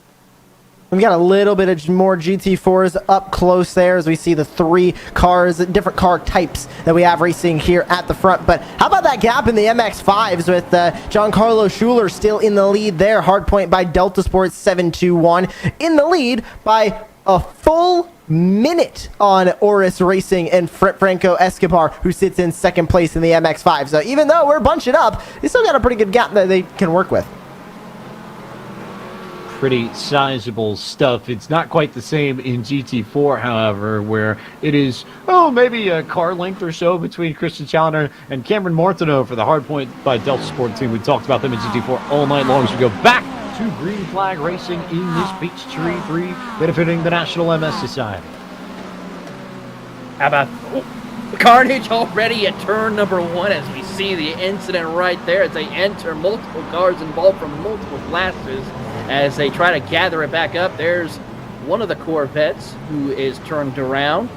I'm not catching the number. That's the number 69. That's the Loose Nut Racing Machine driven by Andrew Marquez, who is currently probably not too happy about that incident. It was really tricky there. I had mine on the GT4 cars. They just were able to sneak through that also. Just look at the size difference there between the MX-5 and the Corvette.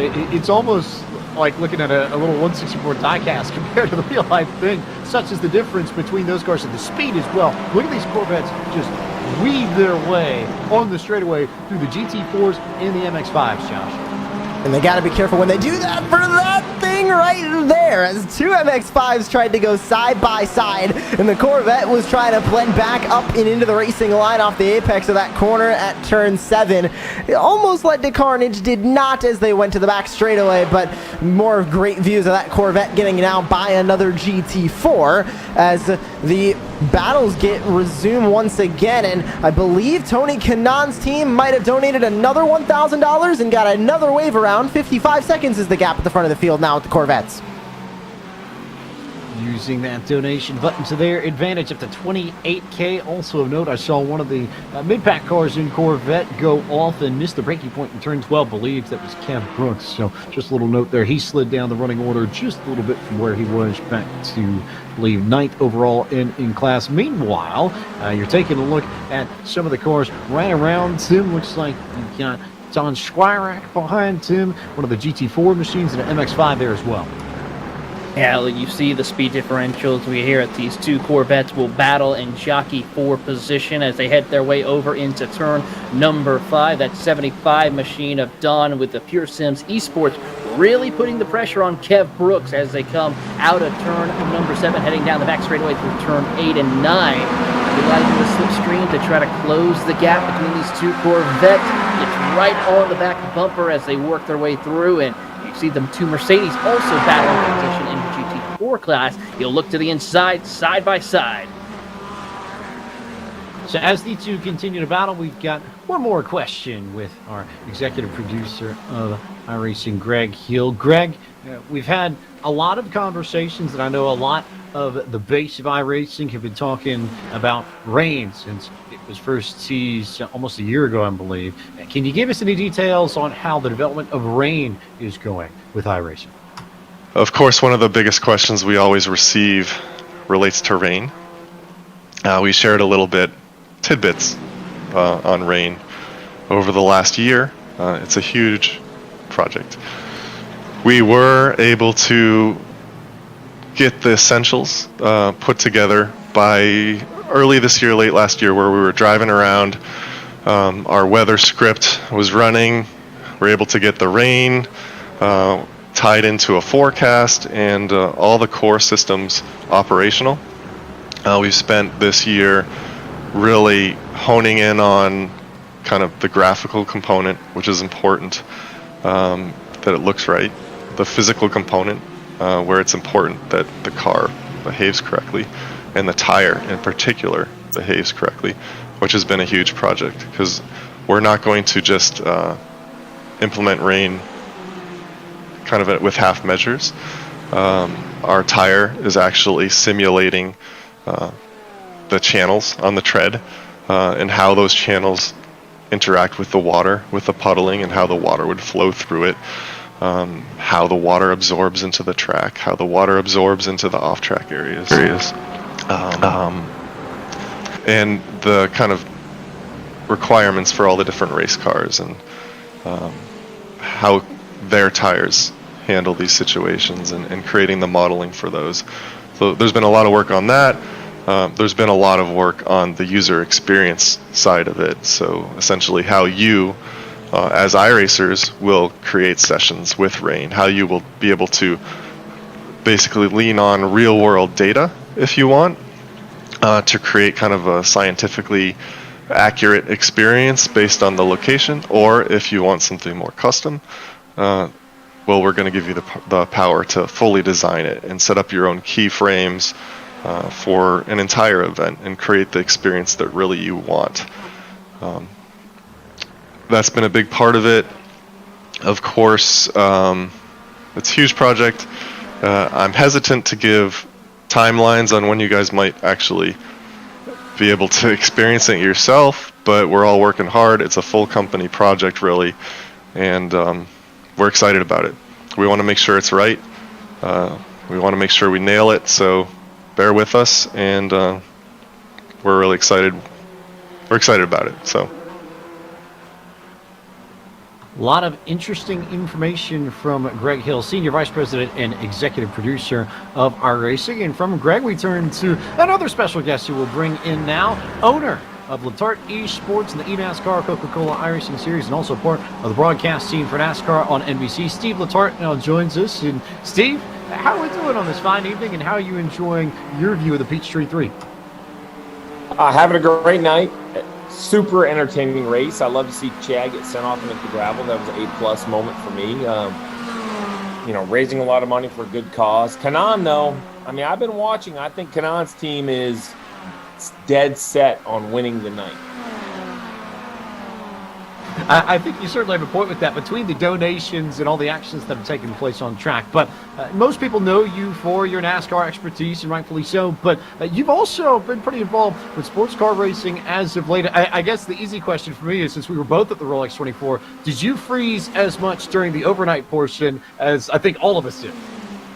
The coldest I've ever been in Florida was about 2 a.m. at the Rolex. It was unbelievable. I tried to go all night. I won't lie. From about 3 to 4:30, there's a moment of time that disappeared as I got near a fire and I warmed up. I got a little bit of a nap. But a great event. The Rolex is amazing. I'm jealous. I have yet to be over to Le Mans. That's my next wish list when it comes to sports car racing. It's amazing. The event on TV looks great. I want to go over and see it in person. Yeah, Le Mans would be a really, really cool one to get to, Josh Lee. I think we'd all be jealous, wouldn't we? It's just one of those races that you have to see at least once. 24 hours of Le Mans. I think the 24 hours of Daytona is also on that, and both on my list. And 12 hours of Sebring as well. As a Florida native, never being to the 24 hours of Daytona and the 12 hours of Sebring, I got to find time in my schedule to get out to both of those. Got to fix that one up shortly. Steve, we'll come back to you because you've had a lot of fun over the last few years with Letarte Esports. So from your perspective, how has your 2022 season gone with your drivers, and how have you enjoyed being a team owner in the Coke Series? Well, it's a wonderful series. It's a great place for these esport drivers to really showcase their talents. We had a great 2021. We retooled for 22. Some growing pains. We've had a few races that kind of got away from us as far as consistency, but it's a great series. It's a great place, as I mentioned, for those guys to showcase their talent, for great brands to get into the eNASCAR world. And I'm excited. When we get into the playoffs, I'm going to be joining the broadcast. We're going to be working our way to a championship. But it's a great way. We talk about motorsport and how young men and women across the world have a chance to get into motorsport. And I think iRacing and eSport is the absolute best place. You can go on there. I go on and race with my friends, Tim Duggar, Dale Jr., and all them, and remind me how awful I am as a race car driver. But it's a great time. That escape button is my favorite friend, because after my bad talent and bad decisions, I can go get a fresh car, kind of like this race right here. All the resets you want, and I need all of them. Unlimited fast repairs for all these drivers as you get a good look off the back of one of these Corvettes. Taylor Burris, anything you've noticed here over the last few minutes, and anything you're looking forward to just with this battle here, because these are two of the top Corvettes here, and now we're going to shuffle, actually, I believe, to, looks like that's TK and I think one of the, I can't tell if that's the Samson Wood car or the Hickson car, but two of the top runners there in Corvettes. And oh, look, here comes a pit stop from that certain 3-of-a-kind machine, TB. Yeah, he's making his way. We're going to be riding on board. There you see Chad Knaus, the 7-time NASCAR championship winning crew chief and the vice president of Hendrick Motorsports, making his way towards his pit box as he will turn it over to Steve Myers momentarily and have a minute to talk with him in a few moments. But a really great job, other than that one issue that him and Daniel Morad got together in over at turn number 6. He had a very strong run, very consistent lap times throughout the rest of this race now. But as we take a look, while he's on pit box, we're going to watch this battle for the MX-5 class as we see the competitors working their way through. Really great to see these MX-5 Cup cars in the mix of this field as they really put on a great show. As we see, there's always a battle, a train of them somewhere throughout the circuit if you look quick enough. Steve, I think all of us here watched the MX-5 Cup in real life. We know that your NBC teammate Parker Kligerman was able to wheel one of these cars a few weeks ago. How much do you enjoy seeing these sorts of cars racing? You know what, this Mazda Cup is amazing. I asked Parker how it went at Road America to see my old buddy Steve Myers joining the mix right here in traffic. That Mazda MX-5 Cup, I asked Parker if it was as much fun as it looks on television. He said it is. It's a great series. He talked about the draft. It was amazing. It was like two and a half seconds at Road America. So it's a lot of fun. I mean, every one of them is a photo finish. I don't know where Steve's going right there. A little bit of dust right here, first lap. Cold tires. We'll see how he does up here in the back in the keyhole, the back of Road Atlanta. Great race to have this event. A great way to raise some funds. And look at that face right there, man. It's pretty. He's serious. He was all smiles earlier when Chad was in the car, but he looks pretty serious at this moment. We talked to him earlier. He said that he really did sit down and try and prepare for this, that this wasn't something he was just going to walk into, that he really did try and put some laps down this week to pick up his times, and he said he gained about 1.5 seconds on his, I guess, base lap time once he got started with the testing program. So Steve, I think, is here to really try and wheel it and not just be the famous name behind the wheel of the car. As for this racetrack, what sort of experience do you have with Road Atlanta, real, virtual, and anything that you know about this place that you can share with us? Well, this is, as we see, oh boy, a little bit of excitement on the front stretch. This is a track that we used to test Cup cars at way back before there was testing limitations. It's a great high-speed road course, a little bit blind, as you see right there, 1, 2, 3, climbing the hill. A little bit of a technical area, but then as you get in the back, heavy braking into the keyhole, and then heavy braking back down the back straightaway into the chicane. So it's a great facility. You got to be a little careful, though, because I will tell you, high speed, not a lot of runoff in areas. You can get yourself in big trouble very, very quickly. But I was able to take part in the Petit Le Mans broadcast last year. Went down here for the final race of the IMSA season. Quite amazing, actually. A last corner, last lap pass for the championship in the dark, of all things. And just the crowd, the facility, the history. It's a great, everything about Road Atlanta is great. And we are now joined by another special guest and someone who I think Steve is definitely very excited to hear from. It's the Vice President of Competition at Hendrick Motorsports. Chad Knaus has finally joined us. And Steve, honestly, I think the best thing to do is just let you two chirp at it, and we'll let you see how Chad's stint went. So listen, every bit of confidence I see from Chad on the pit box was a race. Wasn't great, Stevie. I saw him behind the wheel. He was sweating, white-knuckled, got shipped off into the gravel one time. Unfortunately, you're awfully quiet here for me, Stevie. Hang on 1 second. Let's see if I can get you a little bit louder.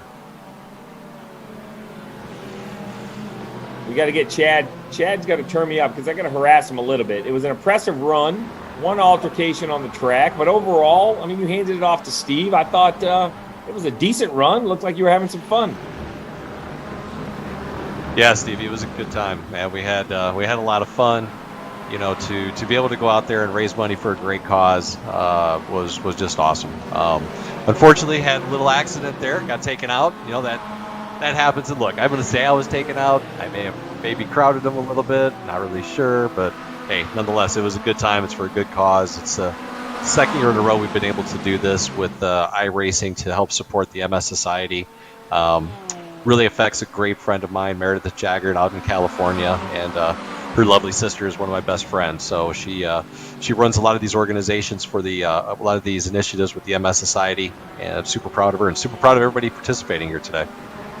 Yeah, it's a great event. So give me your analysis right here. Is your man Steve Myers in traffic or holding up traffic? It's a little bit of both for Steve and I. Now, he's better than I am for sure. But, man, I'm telling you, some of these guys in those Corvettes are so fast. But, boy, you come up on an MX-5 or one of the other cars, boy, you can come up on them quick. But Steve's going to do a great job. Honestly, we've put a lot of effort into this over the course of the last couple of weeks. We've been practicing at nighttime. I know it doesn't look like it. Trust me, I have been practicing. But it's been a great effort by Nick Ottinger. He's been an amazing coach to us both, walking us through what needs to happen, how we need to run the race, how we need to run pit road, and again, just giving us driving tips. So Steve does a great job, and I can't say thank you enough for everybody at the iRacing family. They've got such a great group there with Greg and Steve and all the guys there doing good things, right? Doing good things for good people, and, man, putting out a really great product. Well, you mentioned Nick. He drives for William Byron in the eSports series. Yeah. And they were just asking me, CK, about this track. We've been down there together testing cars, I guess, 10, 15 years ago. And what I remember was it was a great place to test, but there was a lot of trouble if you got off track. So behind the wheel, does it look the same way? Right here, under the bridge, down into the front straightaway, this place gets hairy. It does. It's extremely gnarly. It's a wicked fast track. It's a lot of fun. A lot of speed, man. We see it, Steve, when you're standing on pit road, you watch the cars whipping down the front straightaway going into turn one, and you're like, man, how can you drive in that deep? How can you go that far into the corner? And that's exactly what you're doing in iRacing. It's the same thing, but if you just hang a left front tire off, you're going straight into the wall. Coming in through the S's, if you, under braking, going into that left-hander, if you clip that curb on the right side, it just sends you off track. So it's really a difficult track, but as you mentioned, coming through the chicane and down the bridge, or under the bridge down to the front straightaway, if you're in traffic right there, it's extremely difficult, especially with these slower cars, understanding which way they go. Are they going to go left, right? And your car inevitably gets tight going down through there, so you can lose the nose. So I know I sound like a race car driver. I am not, but I am telling you, it's a very difficult racetrack, especially for me. That's what I heard. I heard a lot of complaints about the chassis. That's what I heard right there. Listen, a little over 90 minutes left. There's no way you can let TK win this thing. I mean, at some point, we're going to have to sabotage this effort, because if Kanan wins, we'll never hit the end. I know it. So we saw his strategy early on, right? He throws a caution, waves by the pace car, circles all the way around to the back of the field. Unfortunately for him, I think he may have gotten black flag a couple of times. Don't know where that came from.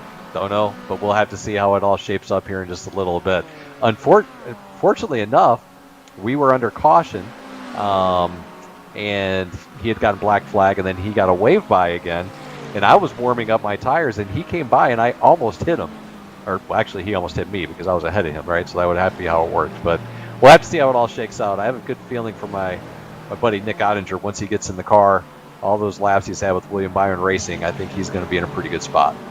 Yeah, so I didn't want to ask the strategy, but I think it's clear at this point. You're going to put Nick in. He's the he's the anchor leg of this trio. Yeah. Well, he's got to be. I mean, he's the guy that's really put this thing together for us. He's worked on the car setup. He's gotten us all set up.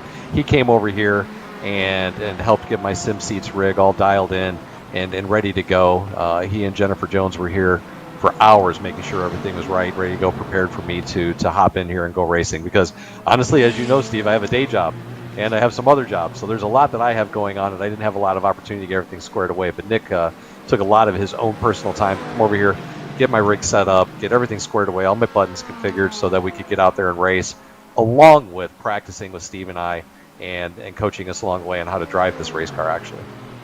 Well, you mentioned all your jobs. Our job at this point is to sit back, relax, and harass Myers. We're going to see what kind of performance he can put on. You did all right. One little off track. I won't even blame you. I think it was contact. It wasn't really your fault. Anything Steve does at this point, we'll put on him. Fair enough. So one of the rules they've got in IMSA racing is I've learned this as I've been able to be involved with the Action Express guys and the DPI class and the Ally Cadillac, is to be able to go out there, and the driver is supposed to try to hand the car off in the same condition that he sat in the car. And so fortunately enough, I was able to get crashed, fast repair, hand it off to my boy Myers and let him go after it. So it's in good shape right now. So I have a question. So I'm an IMSA, broadcaster now. So it's no question that Ottinger is the platinum license. So the real question is, between you and Steve, are we two bronze, a bronze and a silver? What's your rating? Do you believe in the IMSA world? It was interesting. So we were looking at the driver lineup that we had for qualifying. I was the only driver with a rookie symbol by him. Everybody else was pros, so I don't even know that I qualify for a bronze driver. I'm old enough to be a bronze driver, I think that's for sure, but definitely not qualified to be one. Myers, I'd say he's a legitimate bronze. He's in good standing. Yeah, we're not even really set for the Mazda Cup. We're more lemons, you and I. 24-hour lemons. That's more our speed. But hey, I think Chad, my position is to stand back. I'm just going to keep standing back, watching, and that's the best place for me.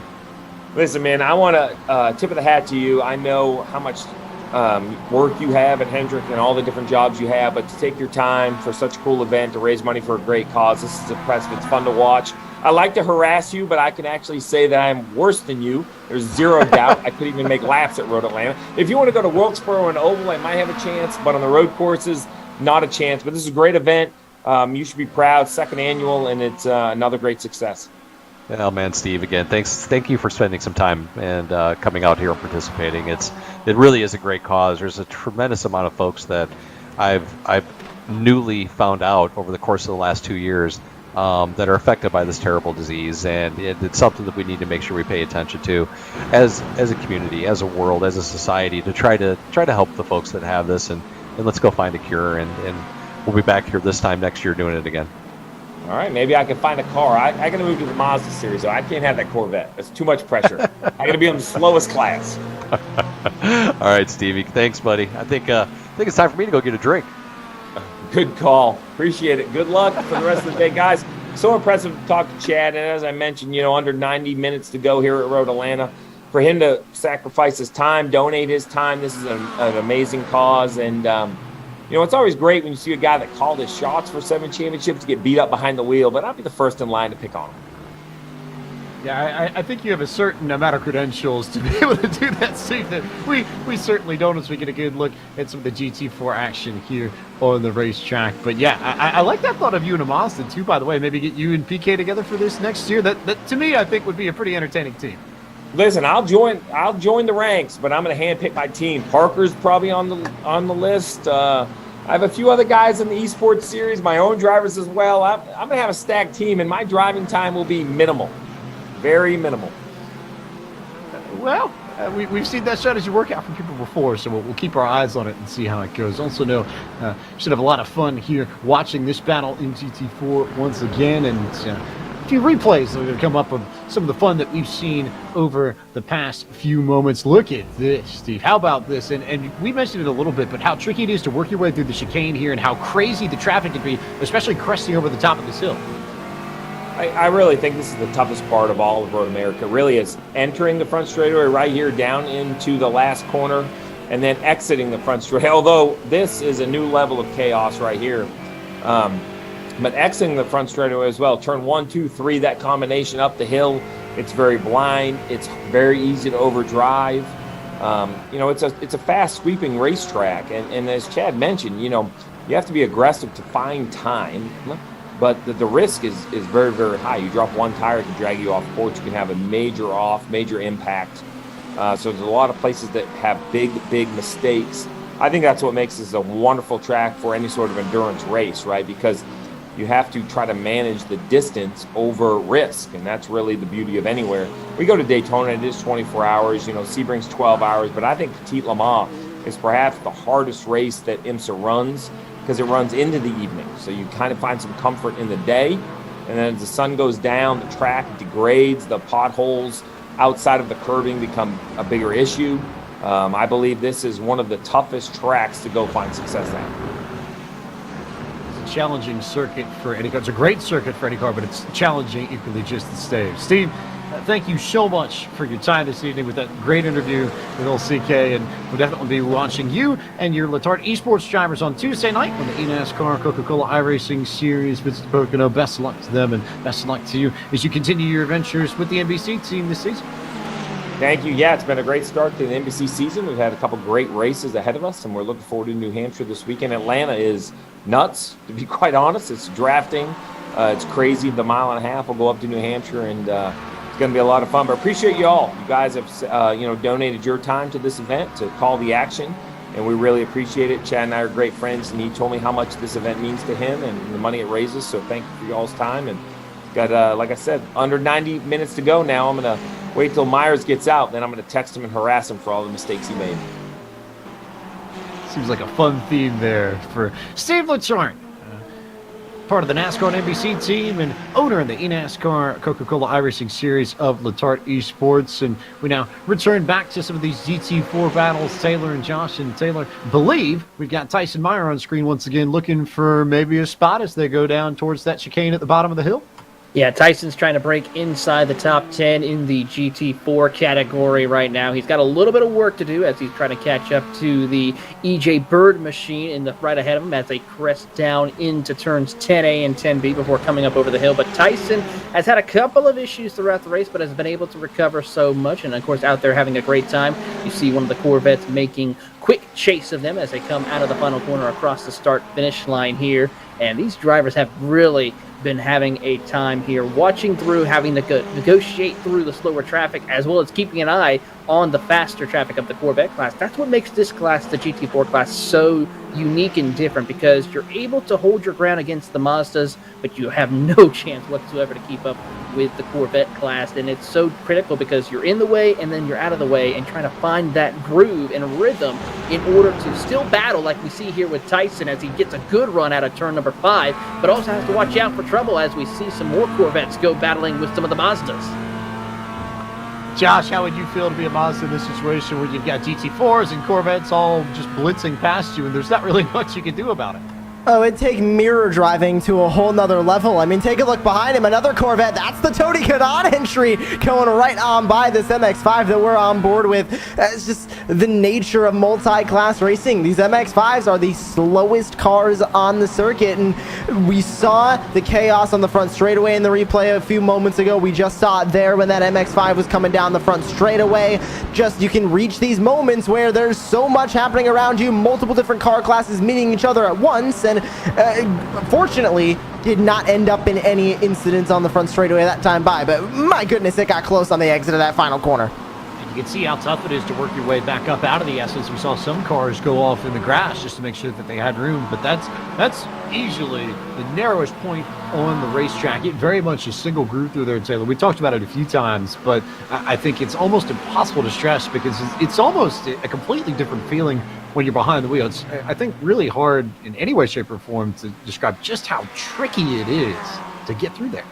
It certainly is, and it's very critical to see how these faster cars negotiate the S's in order to get around slower traffic. I mean, by yourself or racing with cars in your same class, that's one thing. But when you have, of course, a GT4 car or a Mazda, of course, the difference of speeds, watching some of the timing with these competitors, is at least anywhere between 10 to 15 mile an hour difference, as we see a scared Mazda having to negotiate and worry about a couple of the Corvettes now as they come through turn number 7 here. And it's very critical here as they see here the Mazda just absolutely left in the dust as they come cresting over the hill of turn 8.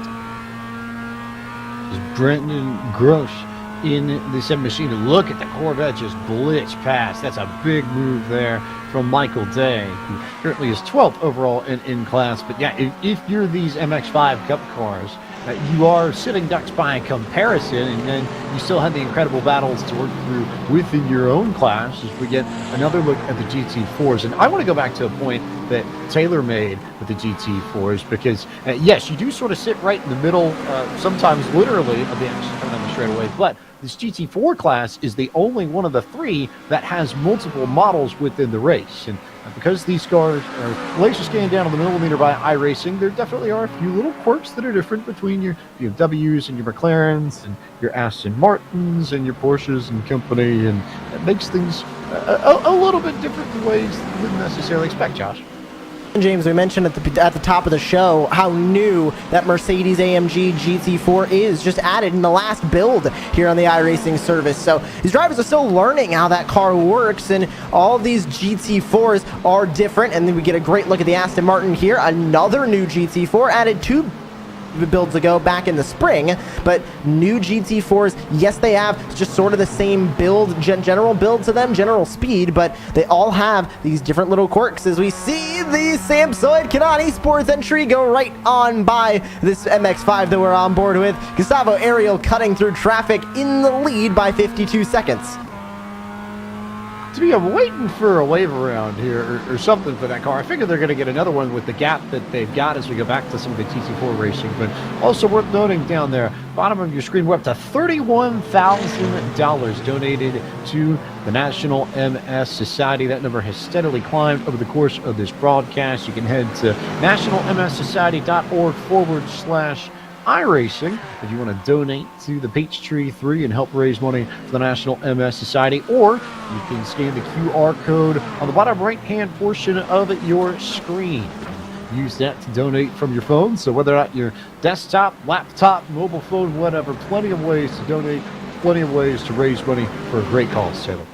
It certainly is, and we have already pressed it over the halfway point of our goal, which is, of course, $50,000 over the weekend. Of course, this will be going on all throughout the weekend, and it's just great to see here. And, of course, one thing I do want to point out, James, is even though here we're celebrating here tonight, you're live on iRacing, there's going to be several other times that you get the chance to go and race this event throughout the weekend.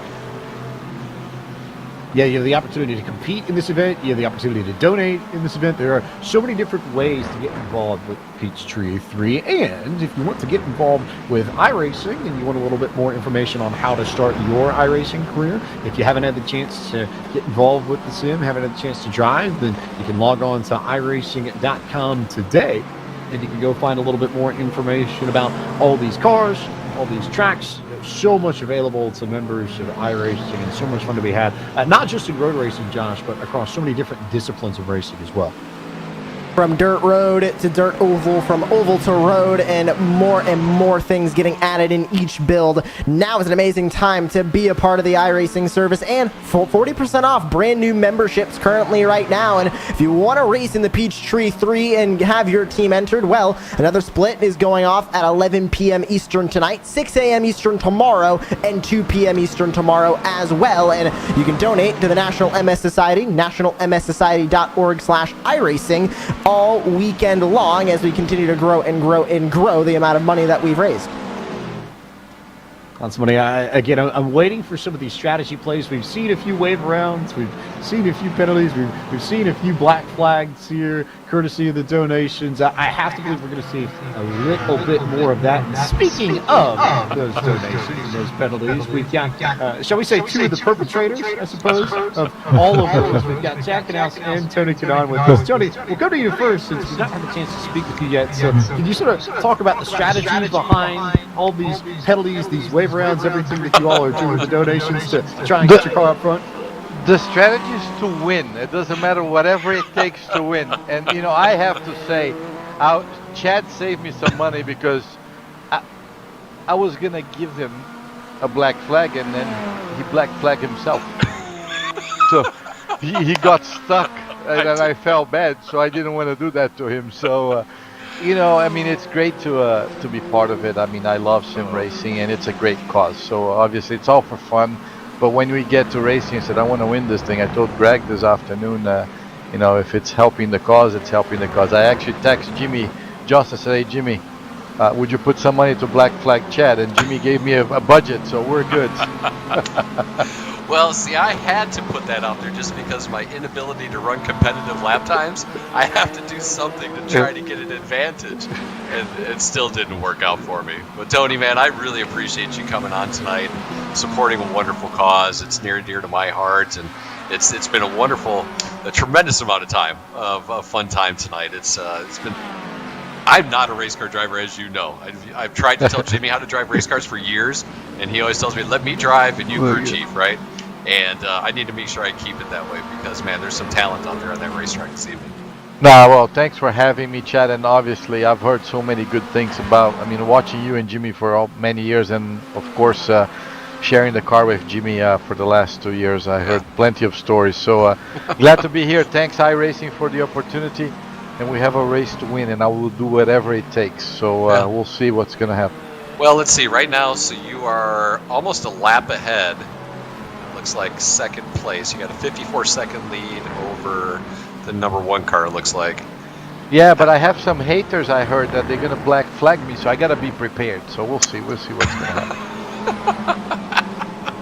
Tony, thanks, man. It was great to talk guys. with you, brother. Thank you. Really Thank good you, man. time. Thank you very much. Tony Kanaan, Chad Canals, just I could never, Taylor. That's one of those you sort of step back and you let those two have a fun time. We know about their accomplishments in real life racing and seeing them here in the sim racing space and just letting them be themselves. I'm having as much fun listening to that as I am being a part of the show. Well, it's all for fun, and of course, I think we have to say, though, TK is going to do anything to get this win here tonight, and of course, he reached out to his teammate, 7-time champion Jimmy Johnson, for that amazing opportunity to make sure he is the victor, and beats his, of course, former crew chief as well, Chad Knaus, tonight.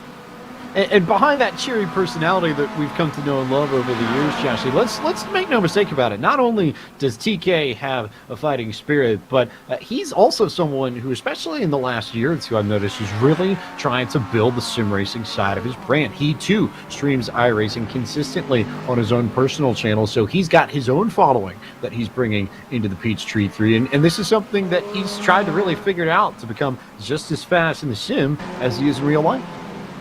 And I think it's safe to say it's working. I mean, even when he used that wave around and got a lap ahead of everybody, he was able to maintain that gap when he was on the track. He didn't lose that gap very quickly. He didn't lose the gap until they gave him 2 black flags, the team that we've been focusing on all night long, the 3-of-a-kind team, gave him 2 black flags. That was when he lost the lead. He did not lose any of his lead at any point of his stint. So clearly, it's working. His time in the sim is paying off. You see him in a future Road World Championship. That would be wild. I know there are some drivers on the NASCAR side that are trying to make that happen. Certainly would love to see that happen on the road side at some point as well. Here is his particular car. Gustavo Ariel behind the wheel at the moment. And Ariel in control of this, like you said, by about 50 seconds or so, just behind them and a lap behind this group on the scoring column. You got Stephen McDonald from Team Solomoto as we go back up towards the back end of the racetrack and look at some of this wild traffic. Taylor Burris. Yeah, we're riding on board currently with one of the GT4 cars working his way through out of turn number 7. Really having a great run of it, things as they continue working their way down the back straightaway, climbing up to turns 8 and 9, utilizing the slipstream to try to close that gap ever so more in order to have a good shot of a passing opportunity. But we go back up to our race leader of Gustavo Ariel, who is leading the charge in the Corvette, some 53 seconds ahead of the Hickson Motorsports team of Bruno Carneiro. Plenty of space to work with here. Looks like Ariel will try to knife his way through some of these MX-5s and maybe jump up the racetrack and get a little bit more breathing room here and try and enjoy some of the space that's created. You've got everybody pretty well spread out now outside of the battle that we just saw a few moments ago over in GT4. We'll now go back to some GT4 action as they work their way up the hill. This is the battle for second in class that you're seeing on your screens.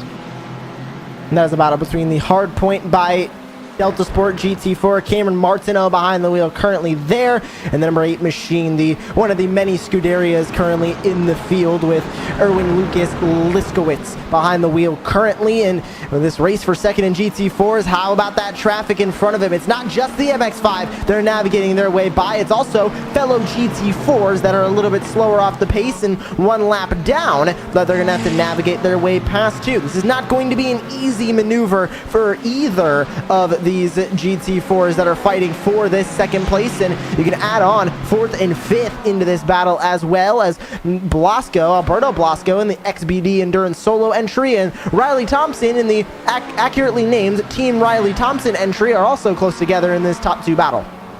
Riley Thompson driving for Team Riley Thompson. You would have never, ever ever would have guessed that one, right? But of this group, it is Cameron Martineau behind the wheel of that hard point by Delta Sport, that McLaren, the sort of black and gold, yellow, marigold machine, I don't know what particular color you want to call it, work in the front of this as they get passed by some of the Corvettes in the Corvette class. Then it's Scuderia Medici with Erwin Liskowicz behind the wheel in third in class. Alberto Blasco from that XPD machine that you mentioned, Josh, he's in fourth. Riley Thompson for Team Riley Thompson in fifth, and Tablet Rasa Esports. Mo Islam behind the wheel of that car currently. They are P6 in class, and at the end of this train as they all work their way through the SS Taylor Burst.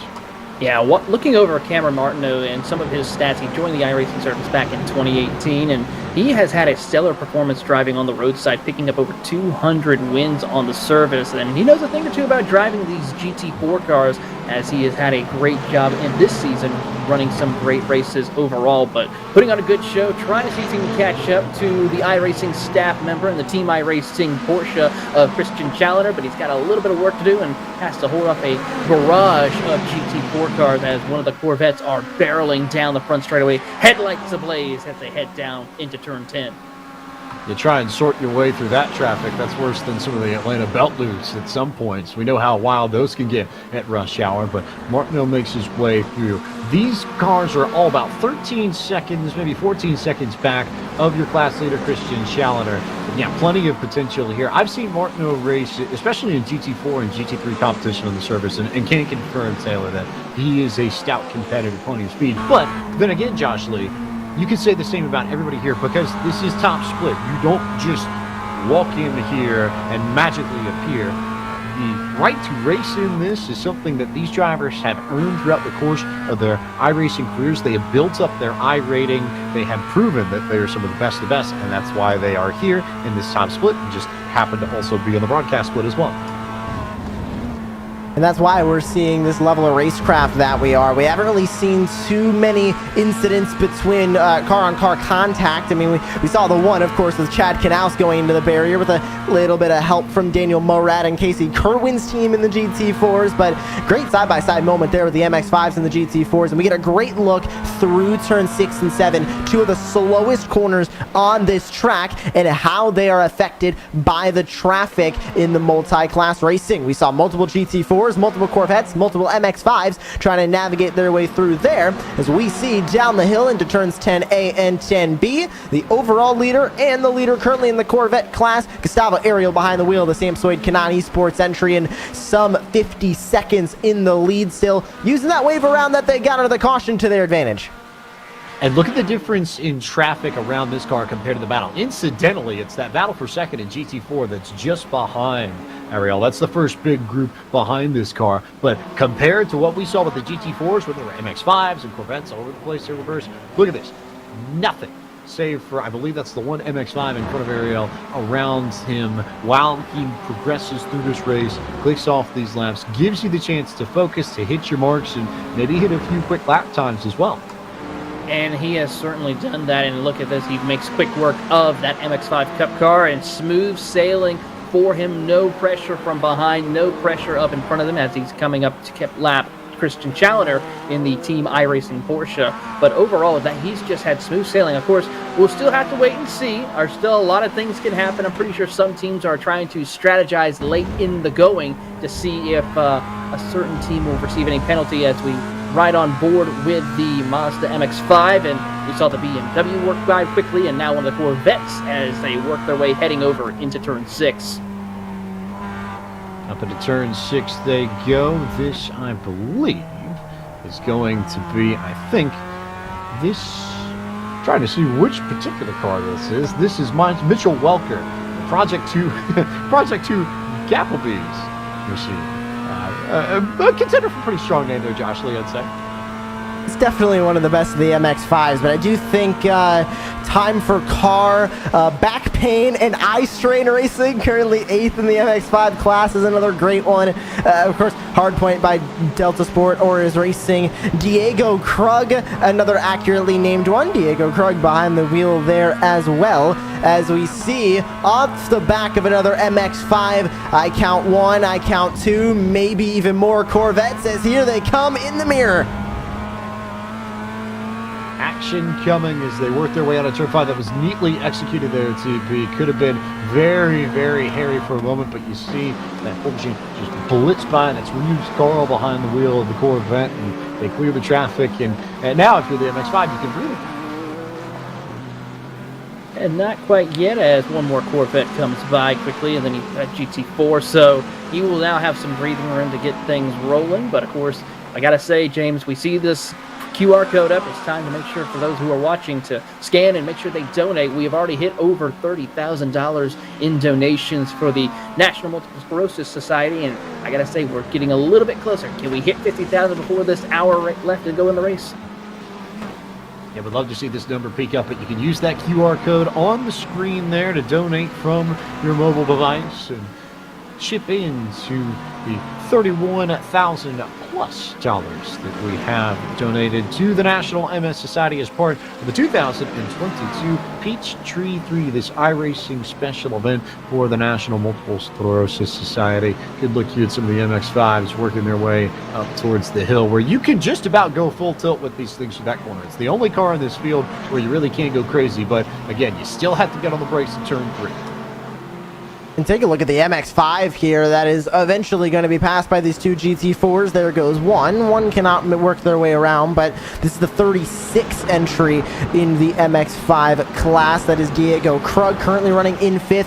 Look at how much he's attacking these curbs. I mean, this is something that you can really do in the MX-5, and how to maximize the speed in the MX-5. You really have to be aggressive with it. You have to get on those curbs. You have to use them as much as possible, and it's exactly what the 36 is doing here.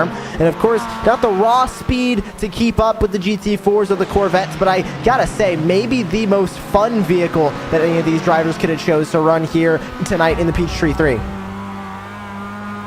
You can make the argument for any of these cars, honestly, being the most fun car. I've had the chance to drive all of them. I think most of them at this track in particular, and it's very much one of the best racetracks for GT racing, I think, period. We have a running joke here at iRacing. Our director, Drew Adamson, is an Atlanta area native, and he says, unbiased, that this track is a perfect racetrack for any sort of race car. It doesn't matter what kind it is, doesn't matter what shape it is, you take it to Road Atlanta and run it on the full course, and there's just something about this place that just works. I didn't necessarily want to believe him in the beginning, Taylor, but now that I've had the chance to run this track in the sim and go to it in real life, and if you want to get more involved in the sim, maybe pick up Road Atlanta yourself, learn more about how to work your way around this track in sim, you can log on to iRacing today. But the more I experience Road Atlanta, the more I maybe begrudgingly admit that yes, Drew was right. Road Atlanta is a really, really good racetrack for just about any race car in the service. Well, Drew knows what he's talking about, James, when it comes to a track like this. I mean, come on. I mean, this circuit provides some of the best racing class action in all of North America with some of the biggest events. We're going to go 4 wide down the back straightaway here. What a move by one of the Corvette drivers as they work their way down the back straightaway. But that's the excitement you get to see here at this circuit, especially in multi-class racing. Of course, we won't see a Corvette race against GT4s and MX-5 Cup cars like we see here now, but that's still the kind of action we get throughout many different racing series that come and race here week in and week out. And I think as we see the traffic move there, Josh, I thought it was a really interesting point that Steve Letarte brought up, that he thinks that in some ways Petit Le Mans in real life is more challenging than maybe, say, Sebring or the Rolex in particular because of the way that you have to navigate traffic here. And I think there's certainly something to that, because this circuit is narrower in a lot of places than Sebring is, certainly more narrow than Daytona. And you compare it to some of the other endurance events, as we'll look at a replay of some of the action that's happened on track in just a few moments. But this is a tricky place to get around a lot of different cars. Narrower and shorter in total distance around at 2.5 miles. Let's take a look at this replay. It looks like a Corvette navigating around a GT4. This is the 4-wide moment, and onto the grass goes that Corvette with 2 GT4s in the middle. I believe an MX-5 over on the far left, and then the Corvette choosing the best line they possibly could have taken there, James, which just so happened to be halfway onto the grass. The Corvettes aren't normally meant to be rally cars, but I guess anything's possible as we go 3 wide again with another Corvette. Anything really is possible here, and that's a bit of a risky move, Taylor, just because just with the difference in traction, you know, how iRacing so accurately models the difference between grass, pavements. So there's different grip levels depending on where you put your tire. You mess that kind of move up, your spinning is right on cue. I could not have timed that better. We saw a spin there as it came, but my point was going to be that you're spinning in front of everybody there in the middle of that straightaway where they're going anywhere from 90 to 150 miles an hour depending on the car. That could have been really, really big if that didn't go correctly. It certainly is, and I've looked at some of the speeds that these cars carry, especially down that back straightaway. Usually we'll see the MX-5 Cup cars hit about 120 miles an hour before having to hit the braking zone entering turn 10. The GT4 cars we see pushing close to 140 to 145 miles an hour, while the Corvettes, they hit close to 150 to 160 mile an hour before having to hit the braking zone over at turn 10. So that just shows the big differences of speed that each and every single class of car is carrying here around this circuit. And it's very critical for some of these drivers of how focused you have to be when racing. Yes, we're here having a good time. We're here to raise awareness for the Multiple Sclerosis Society. We're here to raise money for them. But also, these drivers are still having to remain focused on this event as we're going to go back 3 wide with all 3 classes right there on screen. Another replay coming here. I believe this will be of that incident here, actually. Yeah, we're going to see folks coming down the long back straightaway here. Good battle. This is, I believe it's Cameron Martineau that you see on your right-hand side. And, oh, yeah, Corvette just breezing by. It's like a car in the fast lane on the interstate almost. And then we'll see how nutty this gets as they come down into the chicane. The spinning that we saw live just a few moments ago. We're going to see how that panned out here. And as they enter the braking zone, I'm going to guess maybe a little bit of contact right there on cue, and around go 2 cars right at the entrance to the chicane. We are a movement by and for people affected by multiple sclerosis. Until we end this disease forever, we will do whatever it takes to accelerate breakthroughs. We believe that we are stronger together. That nobody should face MS alone. We will be by your side every step of your journey. From day one. We'll be your partner through the challenges. Sharing ideas and finding solutions. We believe that people live better lives when they are understood and supported. It's hard to hear. But you look so good. When you feel anything but. Or to feel like MS is the only thing people see. We will be there for your loved ones so they can be there for you. We'll shine a light on what it means to live with MS. Till the rest of the world understands. We believe that everyone deserves affordable medications. A doctor who knows MS. And a healthcare system that puts you first. You should never have to choose between paying your bills and getting the care you need. We will make sure your voice is heard loud and clear. We'll be your champion from the halls of Congress to City Hall. We believe that you should be able to plan for the next 10 years. Even the next 10 minutes. Without MS getting in the way.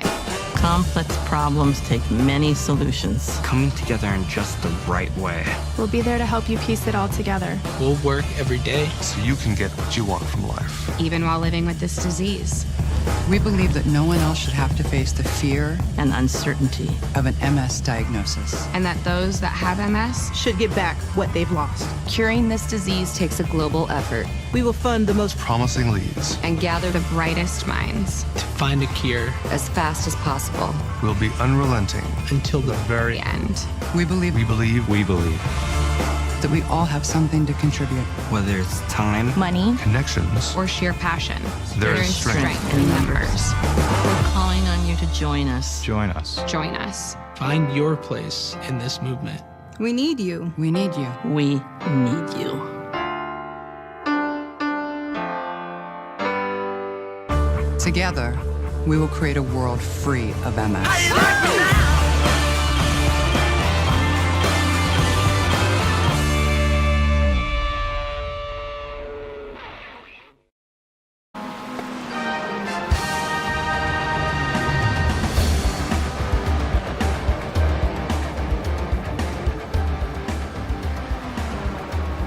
Welcome back to iRacing's coverage of the 2022 Peachtree 3, benefiting the National Multiple Sclerosis Society. James Pike here alongside Josh Lee and Taylor Burris as we are set to bring you through the final hour of this 3-hour race. And ready for some action, ready for some fun, and ready for another donation-based penalty. Pure Sims Esports is going to send the Hardpoint by Delta Sport machine to the pit. So this is the first time we've seen this penalty, to my knowledge, used in the MX5 class. This is third in class, penalizing first in class, and right now it's about almost a lap gap from first to second. So this will help to sort of reel that in a little bit and give not only third but second in class the Pure Sims Esports NEC car back into two as well.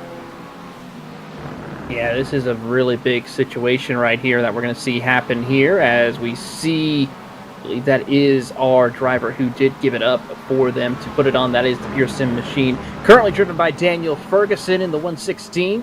And we see some cars coming down pit road. That's the 71 Corvette. Currently, that car is working his way through the field right now. He is, of course, that's the Sim City Racing 2, driven by John Whitender, who now comes down pit road. A couple of other cars also will join the ranks down on pit road as we're going to go 3 wide again out of turn number 7. 3 wide as that's both Sim City Racing machines, both cars in that team that are currently 3rd and 4th in class and overall. So big moves there. And oh, by the way, another team in as well.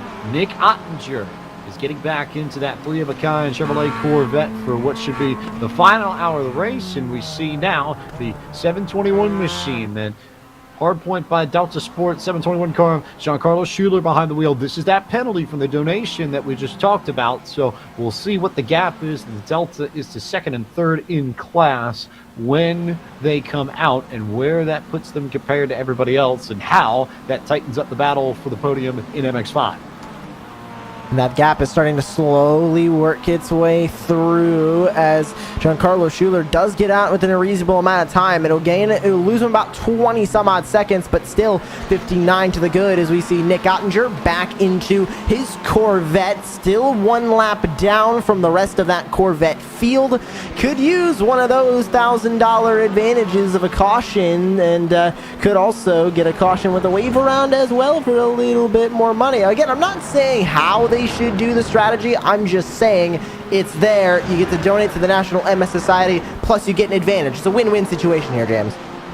Also worth noting that for a lot of the Corvette cars, the fuel run in these machines is right around the ballpark of 50 to 60 minutes, so not a huge surprise to see that just about everybody in this Corvette class has come down pit road within the last lap or 2. These are presumably, if the schedule holds, the final pit stops of the race for every single one of these cars. Maybe donation penalties notwithstanding. We'll see how that pans out as you get a good look at some of the MX-5s. These are the 2 that play together in the penalty, and we'll have a lot of fun seeing how they battle as they go down into the chicane Taylor Burris.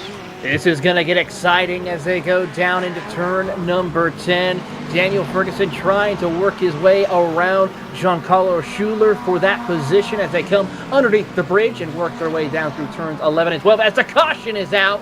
It looks like we're going to see a wave around. 3-of-a-kind is the one who was throwing the caution, so they're going to get back on the lead lap here, and this is going to get exciting.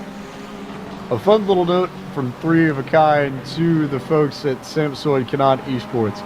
Tony, get at your credit card. So I think we're going to have a few donation penalty battles here coming down to the wire, Josh Lee. I think this is the first, but it might not be the last.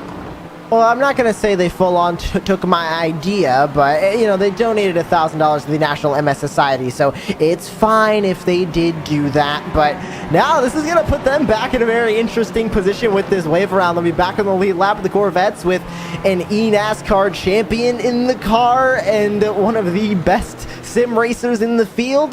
This is going to get interesting to see how Ottinger is going to weave that Corvette back up through the field to try and win this race.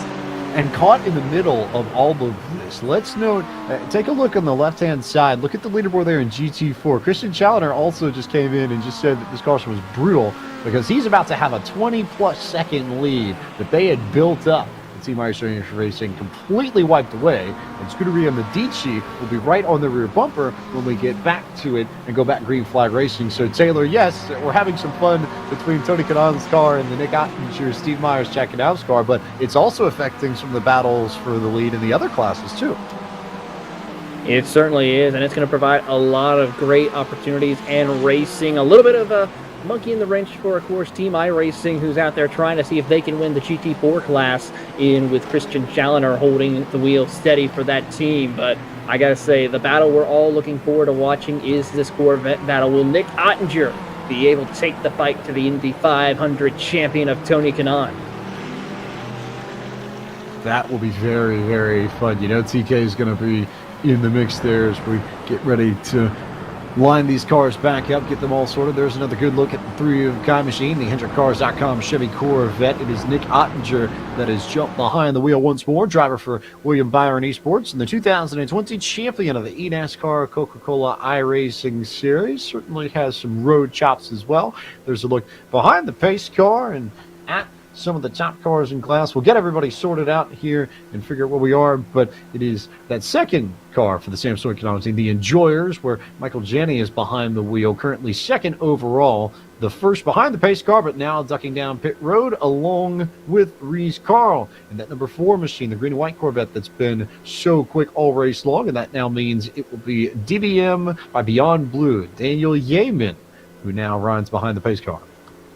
A lot of teams taking that good advantage that they have from this caution to end up grabbing a pit stop as well. Might see some driver swaps in here, and a lot of the GT4 field actually coming in. Christian Challoner for Team iRacing stays on the racetrack. Team Riley Thompson, and it seems like everybody else on back in the GT4 field coming in for a free pit stop.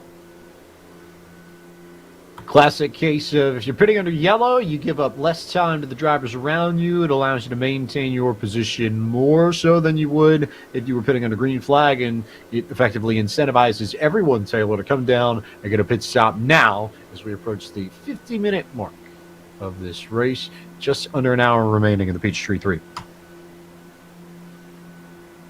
Going to be interesting as we see the field now get themselves lined up, ready to go. It looks like a couple of drivers have already made a driver change. The number 7 now, of course, we saw the original drivers who now, as David Sampson has now entered the car. Bruno Carnero still going to be behind the number 1 machine. So a few drivers already making some strategy calls by putting a fresh new driver in. We already saw that with Nick Ottinger as well. So we'll see who else will be able to join the ranks amongst these competitors. So we'll have a new cast of characters racing in this final 50 minutes. We may have some new folks to work with. We may have a few different pieces, a few different drivers to shake it up at the front. Cautions give the opportunity to shuffle things around, and should be a lot of fun to figure out who will make their way towards the front, who will take advantage of this caution to maybe make a charge for position, who may get into trouble off the restart, who may end up switching things up and making this entertaining at the front of the field. So many questions here yet to answer. And let's also not forget that we still have all those penalties in play. And I'm curious to see if anyone might try and target this so that we try and get a late caution or a late wave round or something. It's a question of, if you make a donation to cause the penalty, how deep can you go into this race and trigger one of those and still have it be effective or beneficial for you and your team, your goals? Now, of course, these are all going to be set, and everybody's getting donations to the National MS Society, so we're all winning, but it's a curious wrinkle in things is we have, I guess the Brady Bunch has invaded Josh Lee. Yeah, that's Tony Kanaan, Nick Ottinger, Chad Canals, and Steve Myers. 3 parts of the three-of-a-kind team, and then 1 part of the team that is trying to ruin their race currently. You know, I got the message. My credit card is out, but I'm gonna be strategic. I'm gonna wait a little bit and see how this yellow flag is gonna play out, and then I told Chad. And I know now Steve probably didn't hear that. I have a budget, and not just from me, from a friend. His name is Jimmy Johnson, so it's coming. No, I actually just sent him a text and said that I better get a little of assistance. It's coming, so I have, I got some help, and I have a plan. So, but I can't say it right now because I'm here. I'm not losing this race today. I refuse to lose this race today. Well, now that I know that it's coming from Jimmy, then I won't feel so bad at what's coming your way then. Okay, well. So Okay, so we tried to understand. I mean, there's a little rough driving we saw out there, Tony, with your teammates. Aggressive. And Aggressive. Race control is threatened to stop and go. So that could be bad. That could be a bad thing. But come to find out, stop and go may not be possible tonight due to the config of where we're at. So it just might be a multiple pass-through penalty. Well, guys, bring it on. Oh, I'm going to say bring it on, and we'll see who's going to win this fight. Well, you're gonna win. We just want to make it painful. There's no doubt. There's zero doubt who's gonna win. We just want to try to make it a little bit more difficult on you. Okay, well, fair enough. I'm in my life, in my racing career, and I'm pretty sure in Chad's career, it's never easy to win. So you know what? Bring it on. It actually will taste. That champagne will taste better when we fight for. So do you have a bottle of Vouv sitting nearby that you're going to crack open here in just a little bit, or what do you got going on? You guys keep watching. I'll do the full podium here. I'll probably wake up the entire house. My wife and my kids are asleep, but I don't care. It's going to be my first win on iRacing this year, so we're doing it. So Tony, thanks for being such a good sport, Tony, and we appreciate you participating and raising money for a good cause. Nah, it's a great cause. Even honestly, I love what you guys do. I'm hooked. I mean, I love iRacing. I became one of your guys' biggest advocates, and I'm here every day. And anything I can do to help, I mean, we'll do it. I have a team now. I have an esports team, and I'm trying to help these kids to make a career out. If they can't make it in a real race car, to at least make it in sim racing.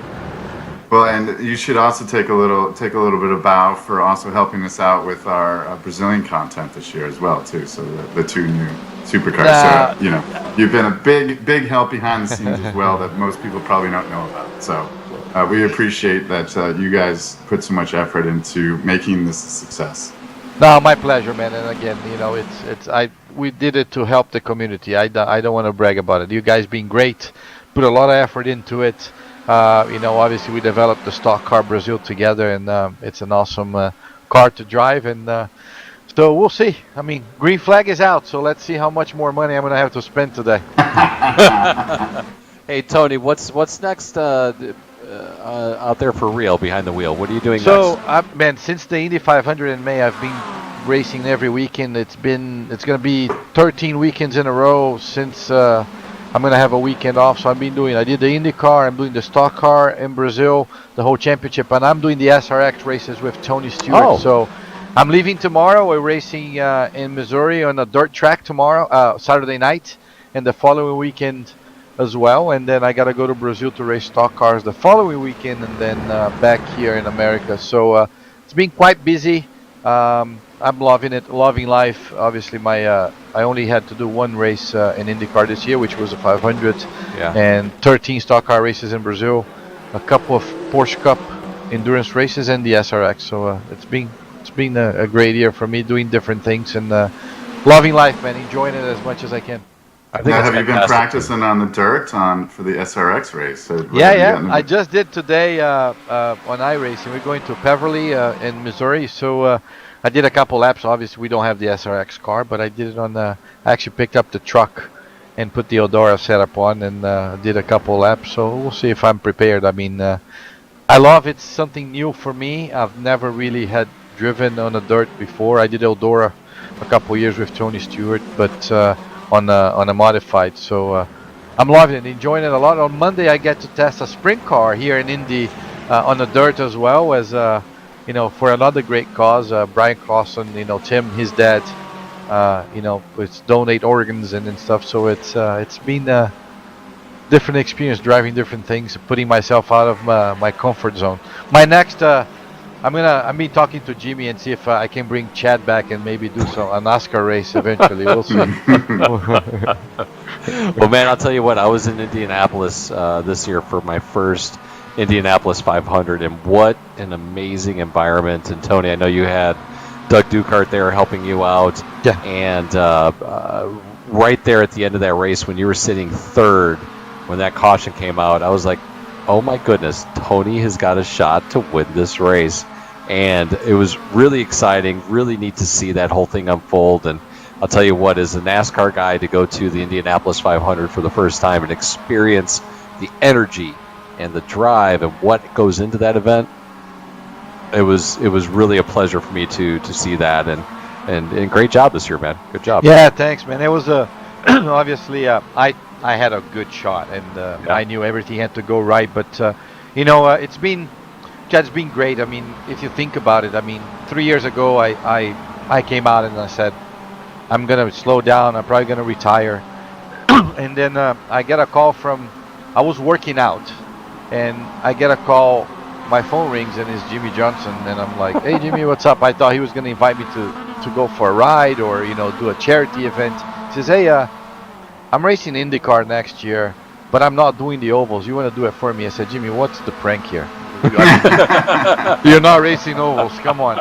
And that dream came alive. We put a deal together in 2 months, and after the first year, when Jimmy showed up at the 500 and didn't race, I looked at his face and I knew I was probably going to lose my ride from the following year. It was a 2-year deal. And he was kind enough that I said, "Jimmy, you deserve to do a full season." And we still put a deal together for me to do the 500 this year. And what a great team effort. We had all 5 cars in the top 12. So I had a blast. I mean, I came a little short, but that's racing, right? So as long as, as a race car driver, all I can say is I proved to myself I could still do it, and that was a good race. Well, you're an amazing driver, an amazing athlete, and hey, Steve. Unfortunately, I hate to tell Tony this, but I think they just got a black flag. Oh no, that's terrible. Oh, terrible, man! Okay, hold on. It's 40 minutes to go. So what is the call? 15 to go. You can't throw anything anymore, right? So don't keep me here until then, because I got some work to do. My man, it was a great chat. Thanks, guys. Thank you so much. Thanks for being a good sport, Tony. Thank you. So much to talk about there, but worth noting that the last yellow that we have, who put in the donation to trigger that yellow, gentlemen? That was Tony Gardner himself, president and CFO of iRacing. So, we've got the iRacing brass trying to help out that 3-of-a-kind car to try and get the victory. They're jumping in on the fun as well.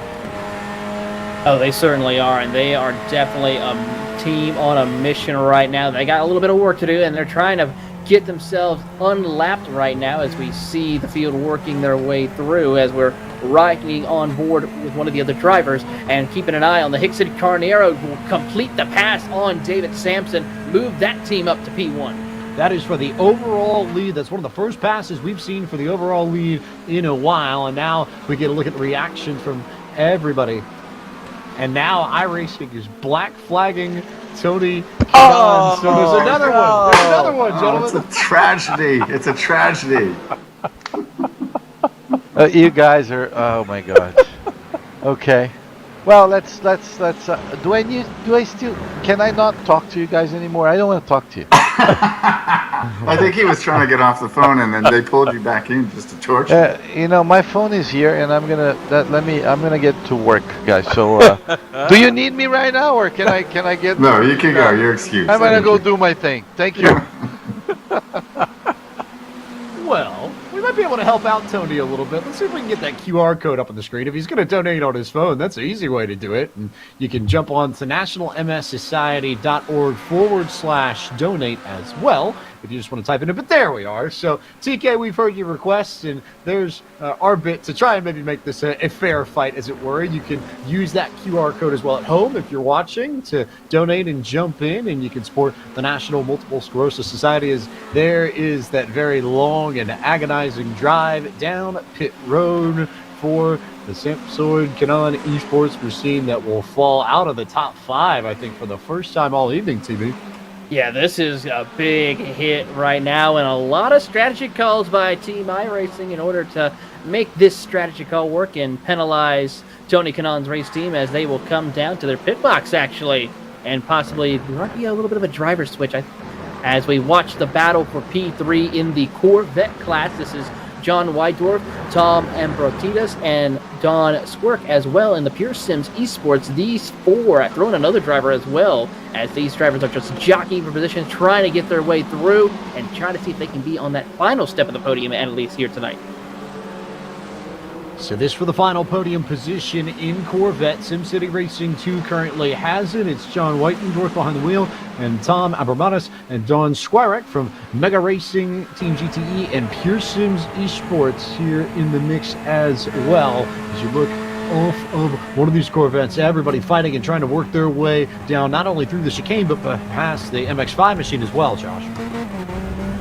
And amazing to see these Corvette battles continuing on now, as unfortunately 0-0 for the Samsoid Canon Esports entry down into P7. And a reminder for everybody at home, unless you're in this broadcast split, you won't be able to directly influence what's happening on the track, but there's still a lot of incentives for everybody at home. We saw them earlier, everything from a signed 2019 Chase Elliott diecast from the Watkins Glen win to lunch with Chad Knaus at Speedway Club up in Charlotte, VIP tour of Hendrick Motorsports, team hats signed by Chad Knaus, Kyle Larson, Alex Bowman, and William Byron, along with some William Byron esports bundles. So everyone at home can't exactly influence what's happening on the track, but still a lot of great things that they can have at home, James. And worth noting, you mentioned it here, that if you're not in this particular split, then you can't help. Let's explain splits one more time if you missed our explanation at the top of the broadcast. It answers the question of what happens when you've got more drivers participating in a race than you do pit stalls on pit road. Well, those drivers are then separated into different fields based on their iRating, which is a measure that iRacing keeps for every driver in the service based on their skill. It's an aggregate of a lot of things, but roughly it's a measure of how talented you are as a driver overall. So drivers get split into different fields based on iRacing, and we call them splits. We have 7 of these races going on simultaneously. This is the top split, so these are the most talented drivers with the highest iRating, the fastest of the fast, as it were. But at the same time, there are 6 other races that are simultaneously going on like this. And for team events, you take the average iRating of your team. So if you have 3 drivers, you've got one with a 5,000 iRating, one with a 2,500 iRating, then that average would be somewhere in the ballpark of 3,750 or so by my rough math, and that would be the iRating that would be used to place you into your specific split.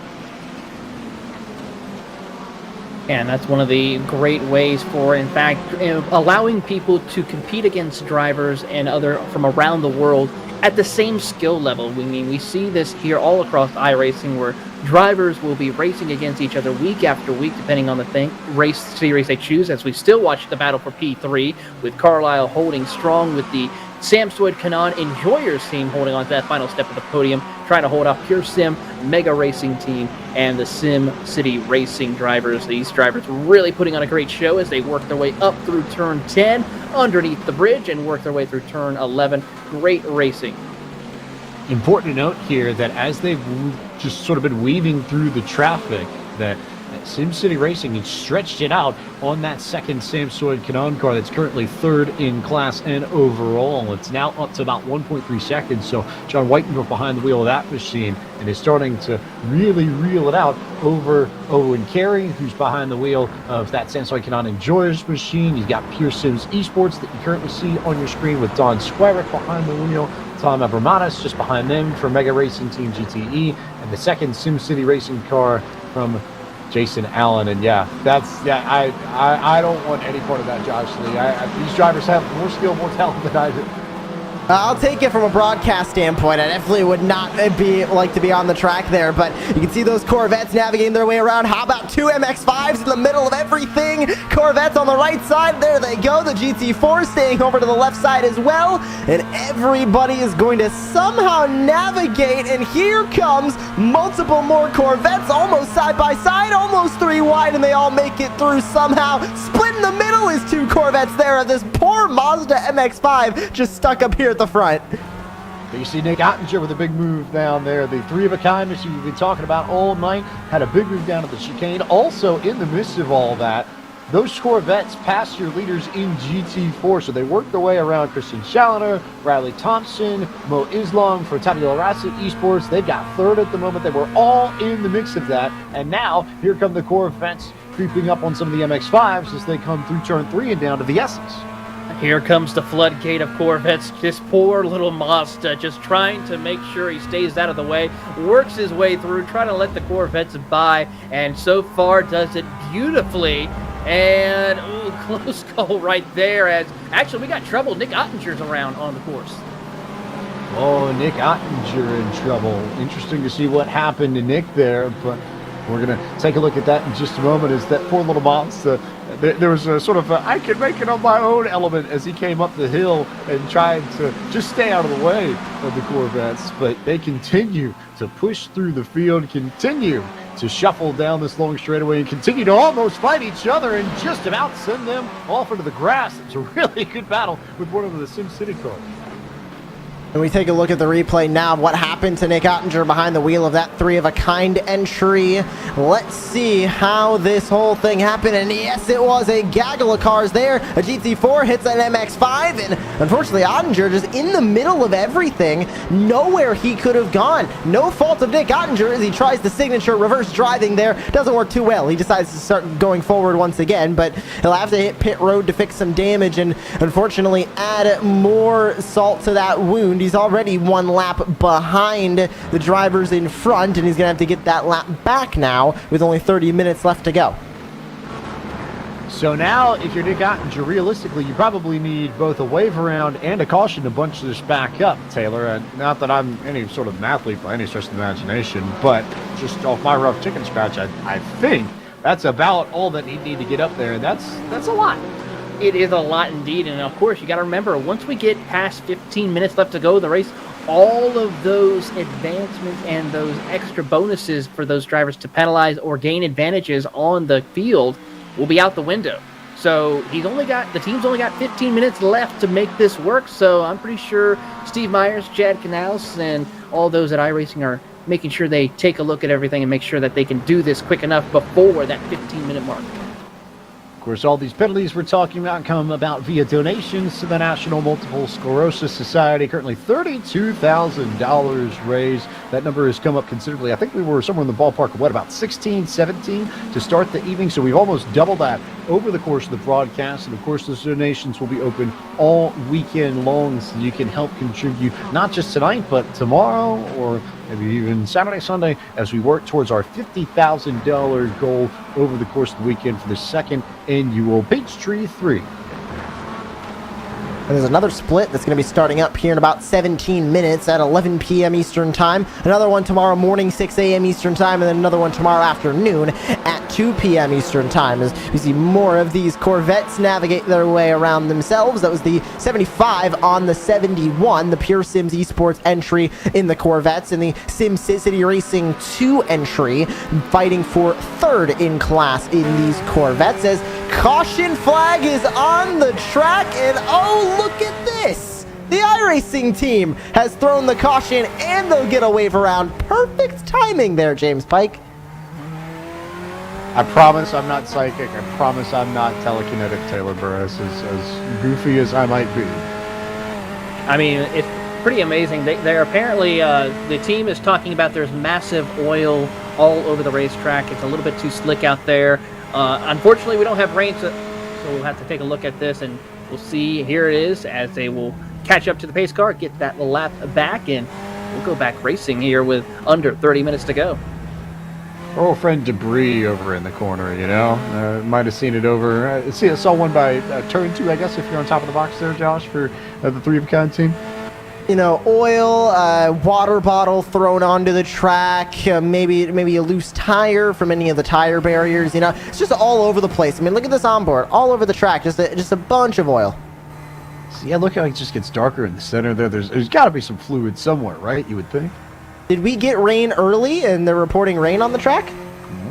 Nah, I don't think they're that sharp. But regardless, we will see how this shakes out. I sort of hinted at the strategy a little bit ago, but now this is going to be all about how it actually comes about and works in practice. We are taking the theory out of it. We'll see whether or not the wave around plus the caution is enough to give Nick Ottinger the lead that he would need to hang on to at that point. He would, I believe, at least get back on the lead lap. I'm trying to figure out where this would put him.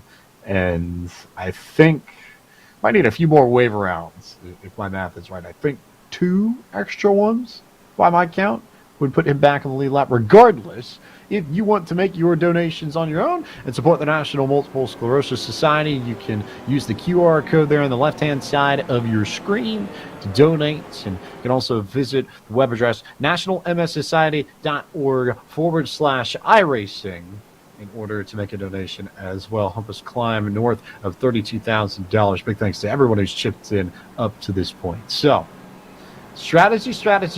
And we're now also under 15 minutes to that cutoff that you talked about, Taylor Burris, where we won't be able to have any more of these fun penalties. Last 15 minutes, it will be nothing but racing, pure racing, as the late great Ayrton Senna said. So it'll change a little bit. But, TB, any thoughts on what we are going to see in the final half hour of this Peachtree 3?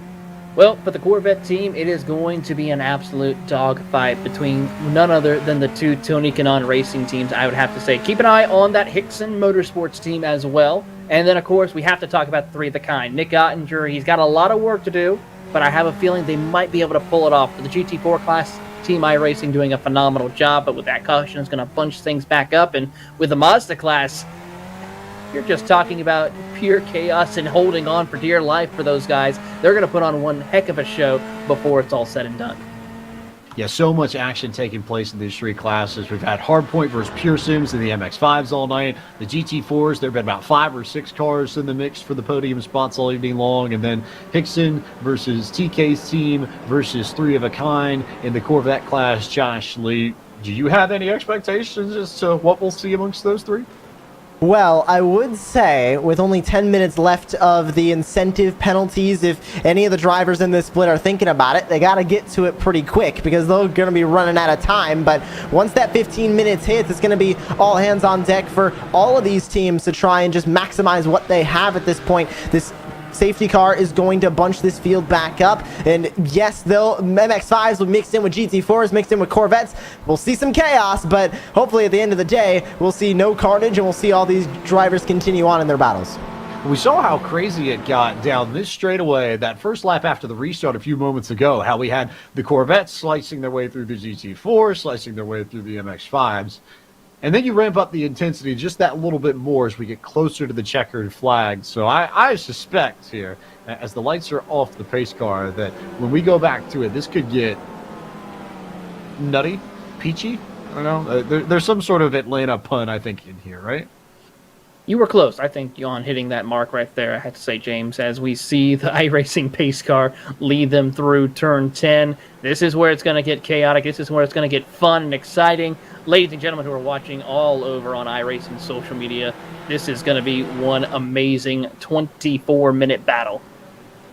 Hickson Motorsports and the Samsoy Kanaan Enjoyers, the 2-car for TK's team, lead us back to the green flag here at Michelin Raceway Road, Atlanta. Good jump for both the Corvettes, who will stretch their gap on the Pearsons Esports machine and the SimCity Racing 2 machine. So we get a look here at some of the GT4s and the MX-5s, who will get back to green flag racing. And as it stands, Nick Ottinger in the 3 of a kind machine, even after all that, still 2 laps down for the race leader. So they need a little bit more help in order to make it back up to the front. Well, there is other opportunities that they had to consider. Also, maybe throwing out a couple penalty calls in order to make this thing work out. Running quickly out of time, though, under 10 minutes to go before that 15-minute cutoff, where we'll get a clean, penalty-free final 15 minutes of the race. This is a look at your class leader in MX-5. It's that hard point by Delta Sport machine that has paced the MX-5s through the majority of this Peachtree 3. Giancarlo Schuler, who's been the main man behind the wheel, ready to bring them home and try and clinch the class victory for them. Few of their competitors just behind, a few of the Corvettes working their way just behind, and then some battles here with the GT4 machine. Good look just a little bit further up the field as well at the Scuderia Chicken House Auto Crashers. It's Justin Sang behind the wheel, and what might be the best named team of the night, Josh? I think it's definitely top of my list. Bice Baby is also close. Tyson Meyer's entry. Can't go wrong with America's Charcoal there. P15, and just a lot of great team names out here. And it's one of the best things about having a team event on the iRacing service. You get to pick what team name you run under. You can be as creative as you want, as long as you stay within those guidelines. Right. Want to keep it within the sporting code, of course, but within that, have a ball. And we've seen a lot of creativity. That definitely, you're right. Especially when we get to some of the big special events like the Daytona 24, Petit Le Mans, things of that nature. Here on the service, where yes, you can run a full 24 hours at the virtual Daytona International Speedway if you so choose. But we get to see a lot of fun team names and so many different drivers come out from that. It's part of the beauty of road racing in particular, I think, on the service, is that it sort of becomes the meeting ground for everybody. You've got some folks who are dirt specialists, who are oval specialists, but you get the big road racing events wrapping together, and everybody jumps in, everybody takes part. Everybody usually has a pretty good time. Well, one thing also, James, we have another special event coming right after this one. That's the 24 Hours of Spa coming to the iRacing special events coming up. So that's going to be another exciting moment to see here on the iRacing World. People who want to have a chance to race 24 hours, they can here pretty soon at Spa. Another one of the classic circuits of the world. And if you want to find out more about how you could potentially get involved in the 24 Hours of Spa or any of the other events, you can log on to iRacing.com for more information. And everybody can log on for more information there at iRacing.com. Climb the ladder of iRacing as well. Just last night, we saw the iRacing Off-Road Championship Series. Myself, Arjuna Kankipati, on the call there. And saw some really exciting racing from virtual Bark River. We'll be at Wild Horse Pass in 1 week's time, July 20th, 9 p.m. Eastern Time. And then we'll finish up the season at Wild West. We'll go to Bark River again and then finish out at the Big House of Crandon. And more dirt content coming as well, Taylor. World of Outlaws late model championship series as well on the horizon. So there's a lot happening in the world championships of iRacing. Of course, the NASCAR Coca-Cola iRacing series also continuing. It certainly is, and that's one of the amazing things when it comes to racing on iRacing is all the wide variety of different classes and championships that people can go and compete if you work hard enough and work your way through the ranking system here on iRacing, and you can have the chance to win some great prizes and compete with some of the biggest names in iRacing in these World Championships. As we watch one of the GT4 cars working their way through, we now go back up to the front of the field, and that's the Hickson Motorsports machine of course, Bruno Carnero, who leads the way in that #1 Corvette. He has about a 3-second lead over the Pure Sim Esports machine right now, the number 75. But really a great show of display between these Corvettes as they work their way down towards turn number 6. We'll say, Taylor, the Pure Sims Esports entry in second place of Don Skora currently behind the wheel kind of needs to be looking at his mirror a little bit more than out the windshield. There's only 1.3 seconds back. In third is the SimCity Racing 2 entry, John Wistendorf, around there. All right, gentlemen, I have an update, and we've brought in some of our favorite people back to the broadcast because, Chad, Steve, I'm afraid I've got some bad news for you all. That bad news is that TK is going to get a double wave around here, courtesy of a $2,000 donation to the National MS Society.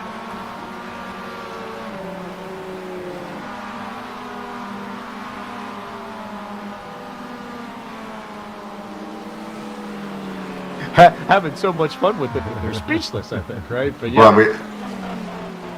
Well, Jimmy said hi, by the way. I just made sure that we were doing what we came here to do. So not once but twice, guys. So I mean, and Tony, just so you know, I just heard Chad say to Nick just a second ago while I was waiting.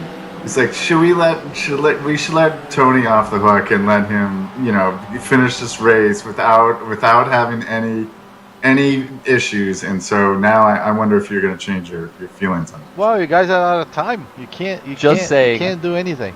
I was literally just saying I think we need to let Tony and his gang go for it. They're right there. They're running a second a lap faster than second place, and they're matching the leader. I think we need to let them go. But instead, you pull this. And if Jimmy really did this, I'm calling him right now. I'm calling him. Sounds like somebody's not going to get to run Lamar, definitely. Hey, I'll tell you what, Tony, maybe what we should do, this is what we ought to do. Okay. We should figure out how to get more influence, you and Jimmy, and let's see who else we can reach out to for another opportunity next year to see what we could do. What do you think? it's a done deal. I'm in, and we'll start working as soon as this race finishes, and I'm in. I'm all Okay. and Ice actually said it. After this year, I would like to do one more, and that will really be it. So I'm in. So we put Steve and the gang at iRacing on. We figure out with the MS Society where we want to go race. I'll tell you what, Tony. I'll tell you what. This is what we ought to do, Steve. What do you think about this? Let Tony pick the track. Fine. He deserves it after he shelled out all this money tonight. I don't disagree with you at all. Tony, so, Tony, what do you think right now? Let's just say first blush. You don't have to pick tonight. What would be your ideal track to bring into the MS Society endurance race next year? I would go for the big name tracks like Suzuka, Spa, Interlagos, like tracks like that. I would say. Have you tried Fuji yet? Have you? I love Fuji. Actually, Fuji is a good idea. I just had a race there last week. I did a community race, and that is actually. You know what? If I can decide, that we do Fuji next year, if we can, or whatever we're gonna do it. Okay. Well, let's make sure that we get ourselves together. We'll have a chat. Fuji's right now #1 on the list. Okay. Deal. It has very banked corners, Chad, so it's a lot harder to go off. Well, I'm just going to say baked corners is more of what I'm used to. Just so you know, these flat corners is where I struggle. So. And Chad, I'm going to get a full sponsorship, so my budget is going to be even bigger. Oh, my goodness. To donate next year. Don't go back to my past drivers to get your budget to penalize us. I think we do have to. Do we have to make sure we recognize Hendrick Cars for their sponsorship of this event and getting us on to Twitch and everything that they did? So we do have a great sponsor this year as well. Yeah, the partnership with HendrickCars.com is something that's very personal to me, obviously, and I think Hendrick Motorsports. We love everybody in the racing community, and it's just awesome. So thank you all. Chad, I don't know what you did to Jimmy, but I mean, he wanted to get you so bad. I don't understand. Like, you guys want everything together, but you have to sort that out with him. I'm just. Well, I know it is because Chad was texting him to try to get him to make donations for us, and so that's really clearly disappointing. It's really disappointing. I sent him a note, and I was like, Kanan is like busting my chops here. I need some help, and he didn't reply to me. And he apparently replied to you. So priorities, man. You're past. I'm current.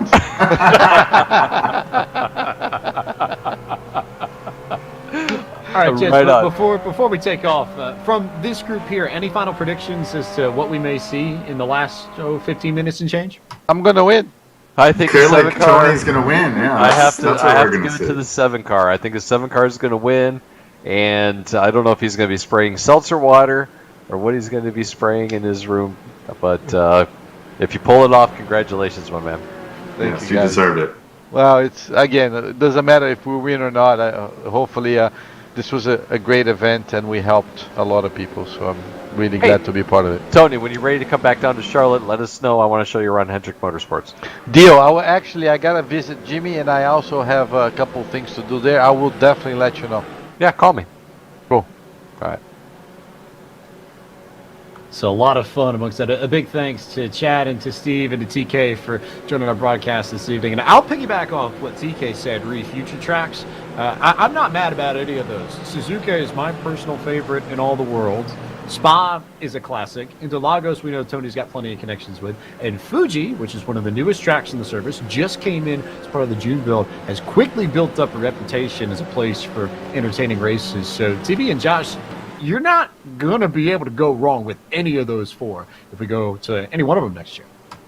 No, you're certainly not. And like you said, Fuji, of course, one of the brand new circuit as we see the action here. It's a phenomenal track that a lot of drivers really love. And we got a replay of one of the Corvettes. Ooh, takes out one of the Mazda, goes a little off-roading, loops it around, and you see some of the interesting damage features on that Corvette as it loses the nose. And we'll have to come back down pit road, get a fast repair, and we'll rejoin the circuit to continue racing. I was about to say, that would be where the fast repairs come in handy, but Josh, I think that's also a great example of just how hard these drivers are pushing that, normally you would wait and it wouldn't necessarily be a big thing, but you got to go now. You got to make it happen. If you want to make any donations happen on your end, you can use the QR code on the bottom right portion of your screen to donate to the National Multiple Sclerosis Society. Up to $34,000 plus that we've raised over the course of this event, and more time to donate as we come towards the weekend. And you can also go to nationalmssociety.org/iRacing to donate to the Peachtree 3. And taking a look at all the incentives that everybody at home can have, it looks like a majority of them are gone, but $1,000 still left on the table. Lunch with Chad Knaus at the Speedway Club in Charlotte, North Carolina, and $150 for a signed NASCAR Xfinity Championship t-shirt from 2017's champion William Byron, plus a 124 scale diecast autographed as well by William Byron. And of note, those incentives do not end. Even though we're done with all the penalties for this evening, the incentives are not over, as the rest of the field will go back to green flag racing with just over 12 minutes to go in this Peachtree 3. And the battle is now for second overall. It's Hickson Motorsports and Pure Sims Esports working their way up the hill in the Corvette class to that very treacherous turn 3.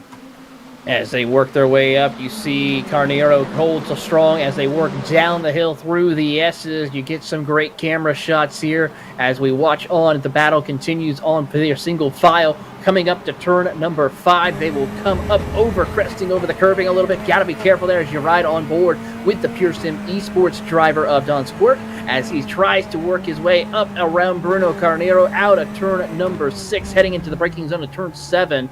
You ride on board with him, and it's a great drive as they pull down the backstretch. These two have been battling, especially I'd say the last hour or so. They've been some of the fastest cars in class, Josh, but it seems like within the last 30 to 45 minutes, they really have picked it up, and these two have put on some of the best shows throughout the night, I think.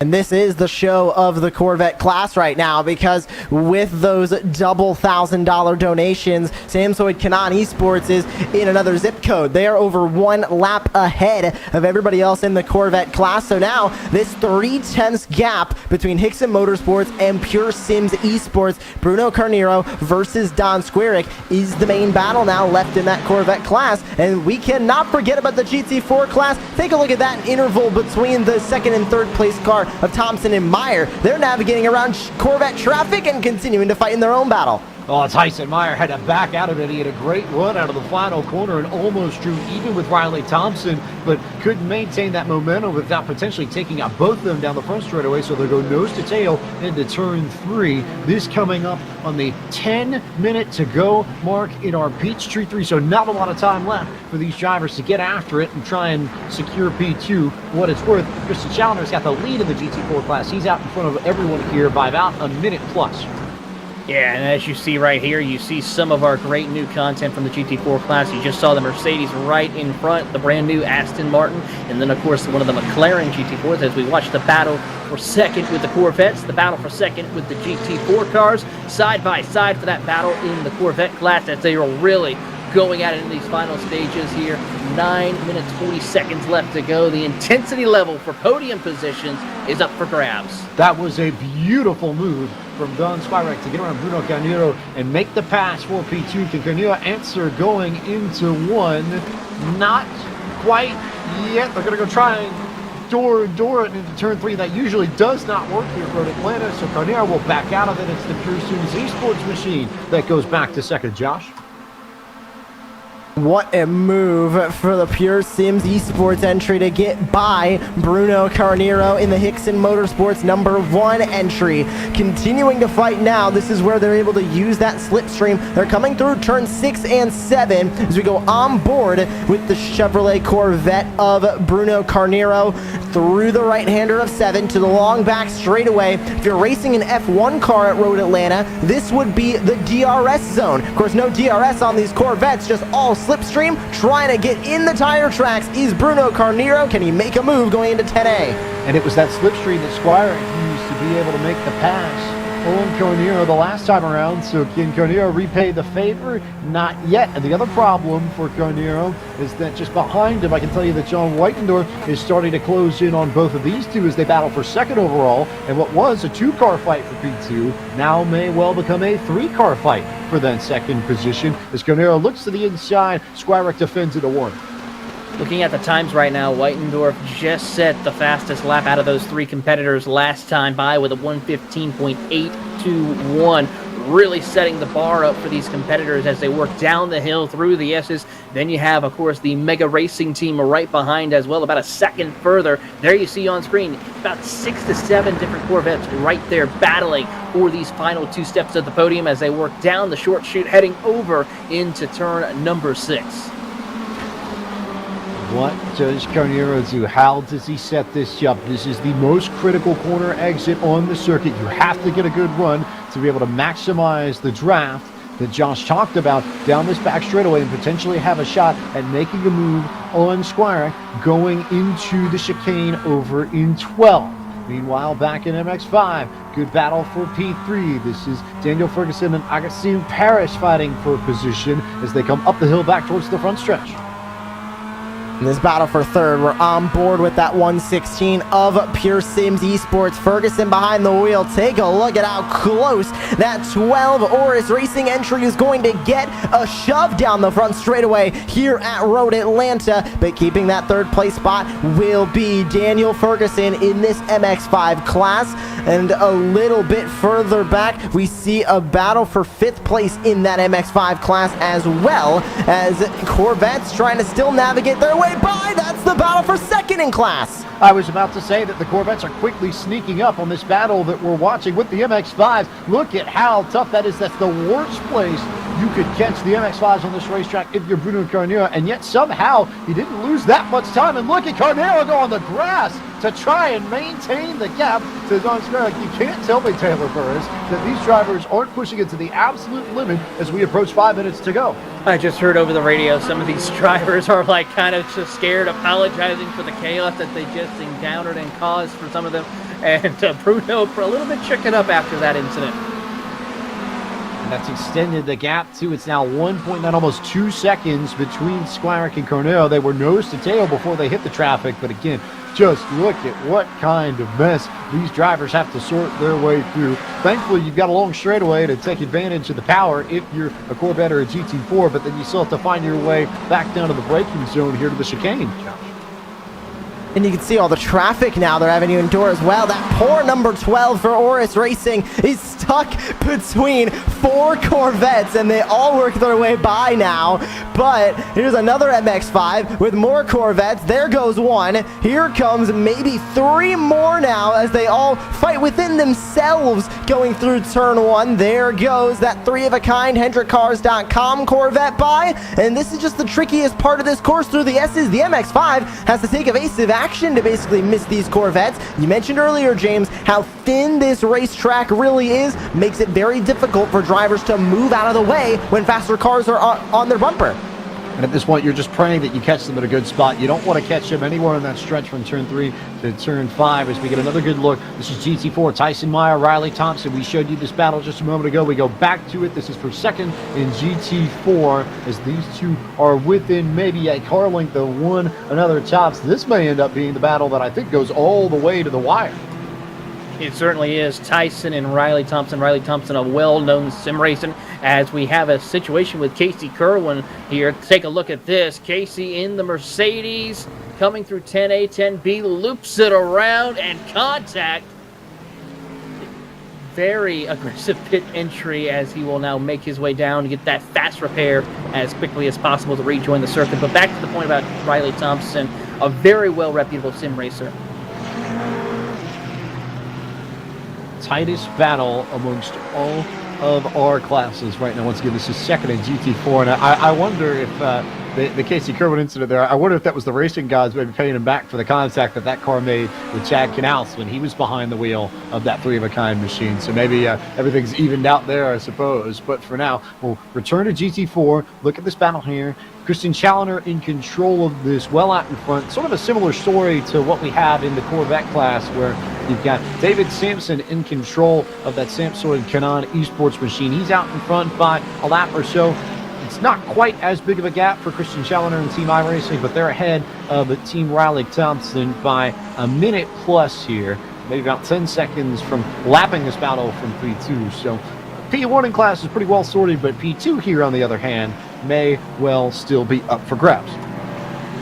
It's a very close battle here, second for the GT4s as they navigate their way past an MX-5 down on that inside line, and still seeing a good view of Team Riley Thompson in that brand new Aston Martin Vantage GT4 and the Tyson Meyer Bice baby entry in the McLaren 570S GT4 as they'll fight their way through turn 6 and 7. James, now we got to be watching for that white flag when the leader of Samsung Canon Esports, David Sampson, behind the wheel, comes across the line with it looks like about less than a minute 19 left on that clock. That white flag will be shown, and it'll be the final lap of this race. So we're in the ballpark, maybe of 2 to 3 laps to go. It's going to be really close as to whether or not he gets the white flag next time by or not, depending on where he strikes the track. We'll take a look and see where the leader is now. Coming, just that orange car in your shot, just towards the back of this battle for GT4, so not terribly behind where we are on track. And we'll take note of the number that he hits when he comes across the stripe, and we should be able to roughly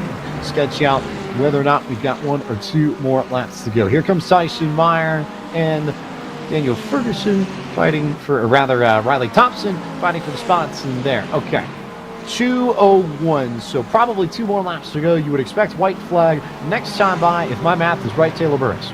Yeah, that is absolutely correct on there, as we see the driver of David Sampson in that Samsung Canon esports machine working, negotiating through the lap traffic. He's now caught these two battling for the GT4 second place position of Riley Thompson and Tyson Meyer through the S's. He's going to be patient, wait till he gets up onto the straightaway here out of turn number 5, and puts the power down, and that Corvette engine working his way through will clear the Aston of Riley Thompson. Thompson gets a little squirrely right there as they work into turn number 6. And of course, we should be seeing the white flag when he comes out through here momentarily. That could have been a very treacherous traffic situation, both for the GT4 cars and for our overall leader, but it caught him right on the exit of turn 5, which is about as good of a place as you could run into someone and get around them. As you see, the GT4s clear some of the MX-5s that are battling for position, where Giancarlo Schuler is clear by a lap ahead of the Pure Spins esports machine, so it looks like he just has to bring it home for one more trip around Road Atlanta. But we continue to watch this battle in GT4, and we keep our eyes on the overall leader, who is just right about now coming across the stripe to take the white flag. Now here come the GT4s for their white flag as well. And this battle for second is still very much on in the GT4s. How aggressive is Tyson Meyer willing to get? This is the final lap of the Peachtree 3. Final lap. We've completed about 129 of them so far tonight across these 3 hours. And it's crunch time now for these GT4s. They're battling for second. MX-5 traffic all in front of him. What does Riley Thompson do? What does Tyson Meyer do? 4 MX-5s in front of him as they go up the hill. This sets up perfectly for Tyson Meyer if he decides to make a run here. Coming towards the back end of the course, the MX-5s will try and duck out of the way, but they don't leave any room. This could get really, really dicey as they come through. Look at the crossover there to secure the spot as Meyer gets caught up behind some of the MX-5s as they work their way around the back portion of the course for the final time. Taylor Burris. This is going to get exciting and dicey here as MX-5s, GT4s, and Corvettes all over, jockeying for position as they come to the checkered flag here momentarily. Tyson gets a good head of steam down the back straightaway. He's got the slipstream of Riley Thompson. Now it's going to be what will happen as they enter turn 10. One more shot. We'll see how that pans out as we turn our eyes to the Samsung Canon esports machine. David Sampson behind the wheel, but it is Tony Kanon's team that will go to victory in the Peachtree 3, benefiting the National MS Society at Road Atlanta. Here's the battle for GT4. Meyer to the inside, Thompson to the outside. Thompson, I think, may just have this at the line as you get a good look at three of a kind coming across the start and finish line as well to wrap up there. Peachtree 3 and everybody now starting to finish. Here's your leader in MX-5, Giancarlo Schuler, coming across the line to win that class as people continue to wrap this race up. And it was Christian Challoner indeed. You get a good look at his car there. He brought home the victory in the GT4 class. And that is Team iRacing also taking the win there in the GT4s. And coming home winners of the MX5, how about hard point by Delta Sport 721 and Giancarlo Schuler. A dominating performance in the MX5s, it should be said. Two Pure Sims esports machines were not holding a candle to the Delta Sport Set 721 tonight. Here's a look at your results in the Corvette class. It was Tony Kanaan's machine ahead of Pearson's and Mega Racing Team GTE that round out the podium. The SimCity Racing machines come home 4th and 5th. That second Samsung Kanaan car was 6th. Hickson Motorsports 7th. Scuderia Chicken House in 8th. Cone Life by RSY 9th. And DDM by Beyond Blue rounding out the top 10. It was Lobs Falcon Esports 11th. 3 of a kind. That car we followed all night between Chad Knaus, Steve Myers, and Nick Ottinger in 12th. Team Solomoto 13th. Privateer came home 14th. Loose Nut Racing, Lucci America, Sharkle, and the number 4 machine come home in 17th. Taylor Burris. In the GT4 class, it was Christian Challoner with Team iRacing taking home the checker flag, followed by Riley Thompson coming home in 2nd. Vice Baby with Tyson Meyer coming home in 3rd, with the XPD Endurance Solo Team in 4th. And then, of course, Tableau Rasa Esports, Scuderia Madeki, and then Iron Rock Motorsports in 7th. The Bear Pope Janitorial Service Team in the McLaren comes home 8th. Scuderia Chicken House Auto Crashers in their Aston Martins. They'll come home in P9, followed by the Hard Point Vice Delta Sport GT4, rounding out your top 10. Then is Team Shammer in the 28 machine. Well, Casey Kerwin and Daniel Morad tried everything they could, but they'll come home P12 in the Moradness Hyperdox, followed by Joe Motorsports. The Chasing Unicorns question mark team in 14th. HJ Motorsports in 15th with the Yonkos Racing Esports team, and Blue Chew Americas rounding out the field. Joshua, what's the MX5 class looking like? A dominating performance tonight from Hardpoint by Delta Sport 721. They grab the win. Double Pure Sims Esports rounding out the podium with Pure Sims Esports NEC and Pure Sims Esports rounding out the top 3 positions. Oris Racing ends up 4th with Kiri Kopo Young rounding out the top 5. High Pre ends up P6. Short Squeeze Racing P7. Solid Indigo Jr. in 8th. Time for Car 9th with Back Pain and Eye Strain Racing coming home rounding out the top 10. Ian Lake and his Miata in 11th. Project 2 Gapplebees in 12th. Diego Krug in 13th. Chris Brunmeyer in 14th, and Team Jorge Junnaija rounding out the 15 drivers who took the green flag in the MX5s. There are all of your participants in the top split of this Peachtree 3, and we now bring in our featured guests, Tony Kanaan, Nick Ottinger, Steve Myers, Chad Knaus, one more time, and I suppose that this was a lot of fun for everyone involved, no? Fun, stressful. I about to say it might have been stressful for Chad. He had a chaotic sprint. All I wanted to do was not get in trouble, try to preserve the HendrickCars.com Corvette, and just like stay out of trouble. And I thought I was doing well, and the next thing I know, I'm in the tire barrier, and Tony Kanaan, he's out there, and he's like, "Hey, caution flag, wave by. I'm gonna lead. I'm gonna win." I couldn't believe it. You know, guys, I'm going to actually celebrate. Look, Chad, this is an athlete, not my sponsor, but I'm having some Gatorade to hydrate. I barely sweat, but I'm going to tell you one thing. I think what really caught you was when you gave me that black flag. Did you realize everything went downhill from there? It was like karma. I hope you learned the lesson. It was you karma. Had all the Brazilians watching, and I think they just said, that guy. So next year when we do this again, just don't black flag me. I think you have a chance. Who knows? Maybe next year we're teammates. Who knows? See, I like that. I might try to bring my sponsor that I told you, JJ, to maybe drive with us. No, I'm still waiting for his call. I'm a little disappointed, Tony, that he answered your text message and did not answer mine. Chad, right now we're in the middle of a few negotiations that I can really disclose, so I use that on my benefit. You know what I mean? Right on, my man. Right on. Congratulations to you and your team, my man. Yeah, Thank congratulations. You guys deserve the win. You were quick.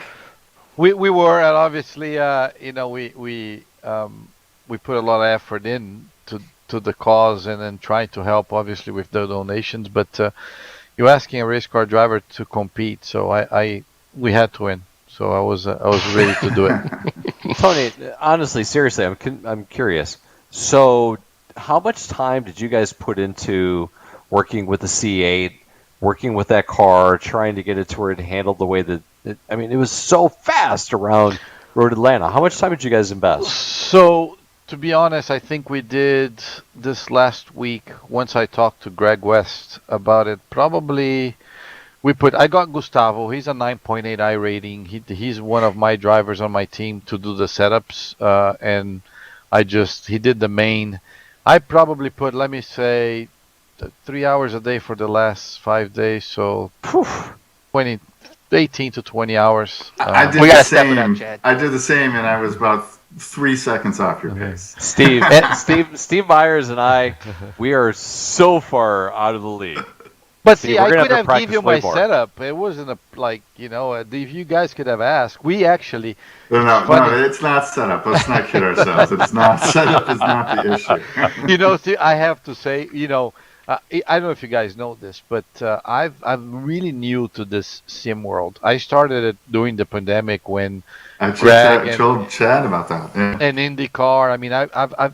I know how competitive I am, so I tried, with 4 kids and life the way it is, I tried to avoid this because I knew how much time I was going to spend if I had a sim. Obviously, we all got a sim. We did some IndyCar races here on iRacing during the pandemic. And so I went out there, typical race car driver, and bought every single, what's the best, right? What's the Hendrick? What's a Hendrick car in NASCAR? That's mine. And I realized that, I'm getting beat with people that bought a $300 wheel, and that doesn't matter. So what I'm getting in is I always say this, but I have the best equipment, and I'm probably one of the worst drivers. So I just, I'm one of those kids that showed up in the go-kart track, Chad, with the bell helmet, the most expensive suit, and 3 go-karts, but they cannot go fast. So that's me on simulator right now. You do realize how bad that makes Chad and I feel, considering that we black flagged you and you still caught us. So that doesn't make us feel good. No, but I bought my black flags back, so I would say, but fair and square, we were fast, and I have to say, I remember 10 minutes before quali, we actually made a couple changes in the car because I wasn't happy, and actually it worked out pretty good. Yeah, we wouldn't let Nick do that. We had Nick lock down the setup on Wednesday. Man, we were done 3 days ago. So. Yeah, Steve and I were like, stop, quit changing anything. We have to make some laps just so we understand what to do when we're driving the race car. Chad, you should know that. You look at the weather, you look at the track. You don't know what we're going to get on the server. So we looked, and then we knew Tony, we knew what the weather was going to be. Well, that's what I'm saying. You guys created that. Yeah. So the difference would be if I was crew chiefing for Nick, we could probably make some hay. Unfortunately, Nick, who is a driver, is crew chiefing for me, which is just a huge reversal, which probably didn't turn out well. But great job, my man. Good job. Thanks, guys. Yes, congratulations. Thank you so much. Yeah. Now, I will defend Chad a little bit. So you got help on that contact there, but yeah. I look. I don't know all the drivers. I don't know what went on. But unfortunately, I did get clipped, or I feel like I got clipped. I mean, that's always what I'm going to say from the driver's seat. But unfortunately, I did get hit. But I can tell you, these guys that are driving these Corvettes, Nick Ottinger, all these guys that are professional iRacers, they go by me like I'm standing still. And these guys are amazingly fast on these cars and in this environment. And I just quickly just want to put out there, thank you to everybody who has been a participant tonight in this charity event. Very near and dear to my heart with the MS Society. I thank you so much. Steve Myers, thank you so much. It's been so much fun hanging out with you here in the evening times about 9:30, 9:45. We're like, okay, should we race? Should we go to bed? What should we do? We end up staying up about an hour or two later than what we're supposed to, and then go to work and do our day jobs. So, Tony Kanaan, Nick Ottinger, Greg West, everybody, you're fucking fantastic. Oops, I'm not supposed to say that. You're the best. Thank you. Apologies there for the language, but Josh TP, I think it says so much to me that I think of all the moments I've had during this event and all the chances we've had to listen to our special guests. And I've looked at myself here just on my camera feed, and I've been smiling up and cracking up and laughing along to everything that everyone said. So, Josh, your thoughts on this and how this is going down and how much fun you've had tonight. Oh, I have fun at every single charity event that I'm ever involved with on the iRacing service, and they're my favorite things to work on because it's always for a great cause. Yes, we saw some great racing on the track, but everybody off the track coming together to raise money for the National MS Society is the real win tonight. $35,630 raised at the current moment, and a reminder, our goal is $50,000. You can keep donating throughout the weekend. Another split of the Peachtree 3 just now kicked off about 20 minutes ago. Still have 2 more tomorrow, one at 6 a.m. Eastern for our European friends and 2 p.m. Eastern tomorrow afternoon as well. But just what a fantastic night. Great racing, great people, and just great times all around.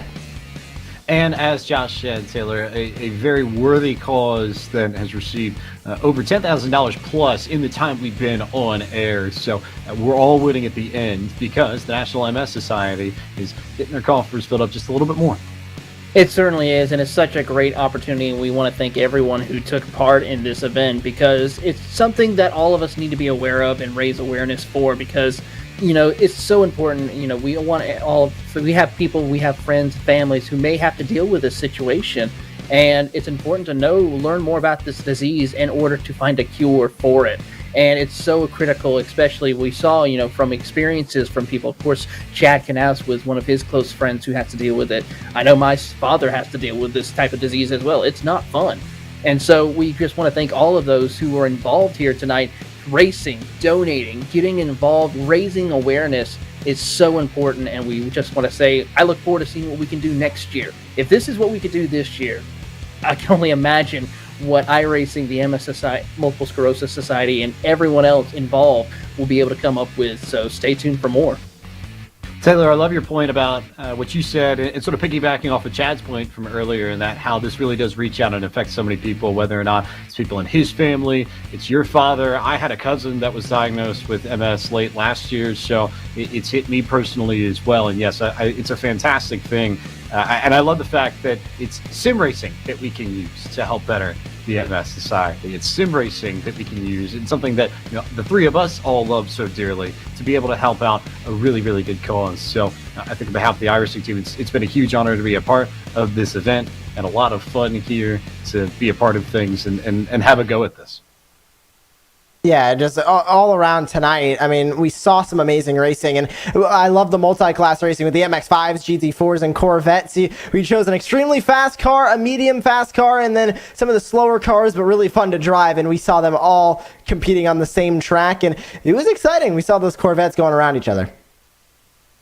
We have one more interview for the evening. Last but not least, we bring back in Casey Kerwin. And Casey, just now that you're done with it, you had an adventure, I think. Your whole team had an adventure in the GT4 class. So just take us through your experience and how your Peachtree 3 went with Daniel Morad and company. Yeah, it was a bit of a rough one. We obviously, Dan, as we were in the middle of the first interview, had some issues. He just got involved in a bit of an accident, and we kind of got behind there. We were just trying, and then also we were close to the instant limit, so we were trying to kind of time out when we could kind of, honestly, like I had no confidence that I could go. We were 1x away for a long time. I had no confidence that I could do the last hour and whatever without getting one incident. So we were kind of trying to like strategically get it to where we could not lose a lap, take the drive through, and then hope for a safety car at some point. And then one of the safety cars felt kind of bad for us. I think we could have been close to fighting for, getting back on the lead lap, but just safety car fell at a poor time. But yeah, pace was good. It was fun racing with everyone. The multi-class of it was definitely very interesting. It was a lot of fun. It was tough to manage, and yeah, I had some adventures of my own there towards the end. I got a little aggressive on the exit curb and grass out of the chicane there, and I ran into the bridge, so that was fun. Got my own bit of tearing the car up. Had to match Dan a bit, so but yeah, it was a fun race. Happy to be a part of supporting a good cause like this, and yeah, hopefully everyone enjoyed. We talked a lot on the broadcast about how difficult it is to manage traffic here. Steve Letarte, in particular, when he was on earlier, brought it up and mentioned that he thought that Petit in IMSA might be a little bit trickier than, say, a Daytona or a Sebring because this track is so narrow, because it's so tough to navigate the lap traffic in different classes. From the driver's perspective, how difficult was it to make your way around the MX-5s and then also not get run over by the Corvettes at the same time? Yeah, it's pretty difficult. I've done Road Atlanta with kind of say like the IMSA cars, and manage traffic there. And the trickiest part is down the S's. Like I hadn't really practiced around traffic before I got in the car. And the first time I caught a Mazda down the S's, they're going so slow compared to you. And I'm sure the Corvettes are probably the same way, but you think you can go to the left and like into the braking for the left-hander there and like go by him easily, but changing direction gets you so far offline, it's not even worth it. So you just kind of have to just bite the bullet and literally sit there and just coast all the way down the hill and wait for him. And you lose like a second and a half to 2 seconds sometimes either way. So it's definitely really tricky to manage. And also with the Corvettes coming, like you try and time that out too to where, if you give him the bottom, you can get back in and at least get a good exit out of the corner and not lose so much time that way. So yeah, Road Atlanta is probably one of the trickiest tracks I've ever done with traffic. But it's still a super fun track and puts on a good show. And how much of that test of patience, I guess, has been bolstered by all the road racing that you do? We mentioned it a few times that you really do love the road side of things. I know if it were you, Call, then we'd be racing at Long Beach, right? Oh, for sure. 1,000%. Next year, Long Beach. Oh, that's great. So Casey, I'm just curious, how do you determine what is your corner and what isn't your corner? So this is like a joke that I have from watching Formula One. It's not a joke after tonight. No, that's not a joke. That is true. I actually lost a lap in the race here because I thought it was my corner, but apparently I wasn't driving. We gotta get Dan in that one. No, we decided since you have the T-shirt on, you're gonna be the one that takes the punishment. Yeah, true. I'll bite the bullet for him. But yeah, that was unfortunate. It was. hey, Chad. Here's the deal. Two things that I have to say. I mean, I'm on your guy's side, you and Steve's side, and Nick's side right now.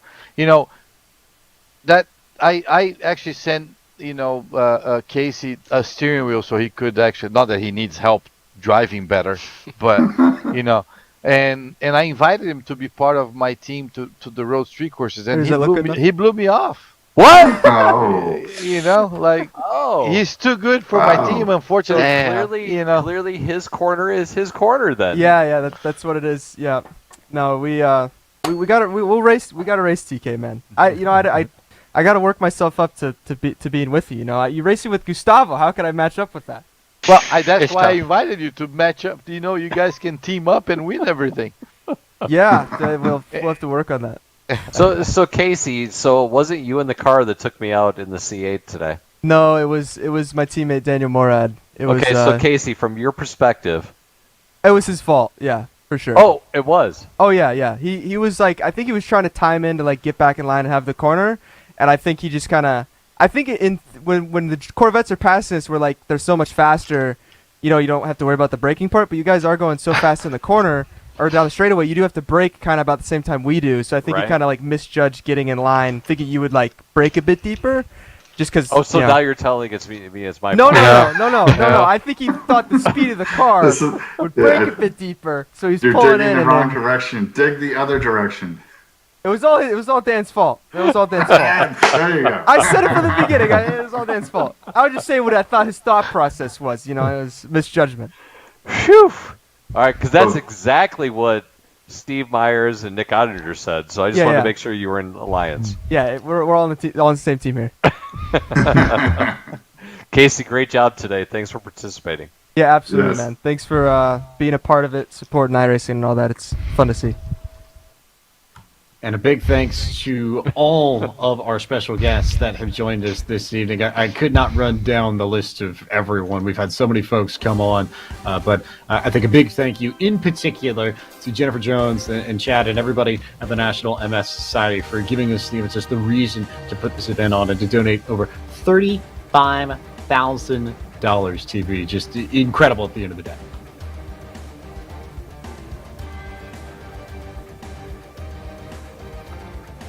A reminder that if you want to see more entertainment from iRacing, we head to the Pocono Mountains. Pocono Raceway is our next stop. The 2022 eNASCAR Coca-Cola iRacing Series. You can catch coverage here on the iRacing Twitch, YouTube, and Facebook channels, as well as enascar.com/live at 9 p.m. Eastern Time, 8:30 for the pre-race show. If you want to join our friends there, it's always a lot of fun, and you can tune into more action. And if you want to find in more information, log on to iRacing.com. For our team at iRacing, Drew Adamson, Cisco Scaramuza, Sean Ambrose, Corey Vervins, Joe McManus, Ryan Bauer, Tim Burns, Alex Horn, Reese Gardner, and for my colleagues in the booth, Josh Lee and Taylor Burris, I am James Pike. Thank you so much for watching iRacing's broadcast of the 2022 Peachtree 3 benefiting the National Multiple Sclerosis Society.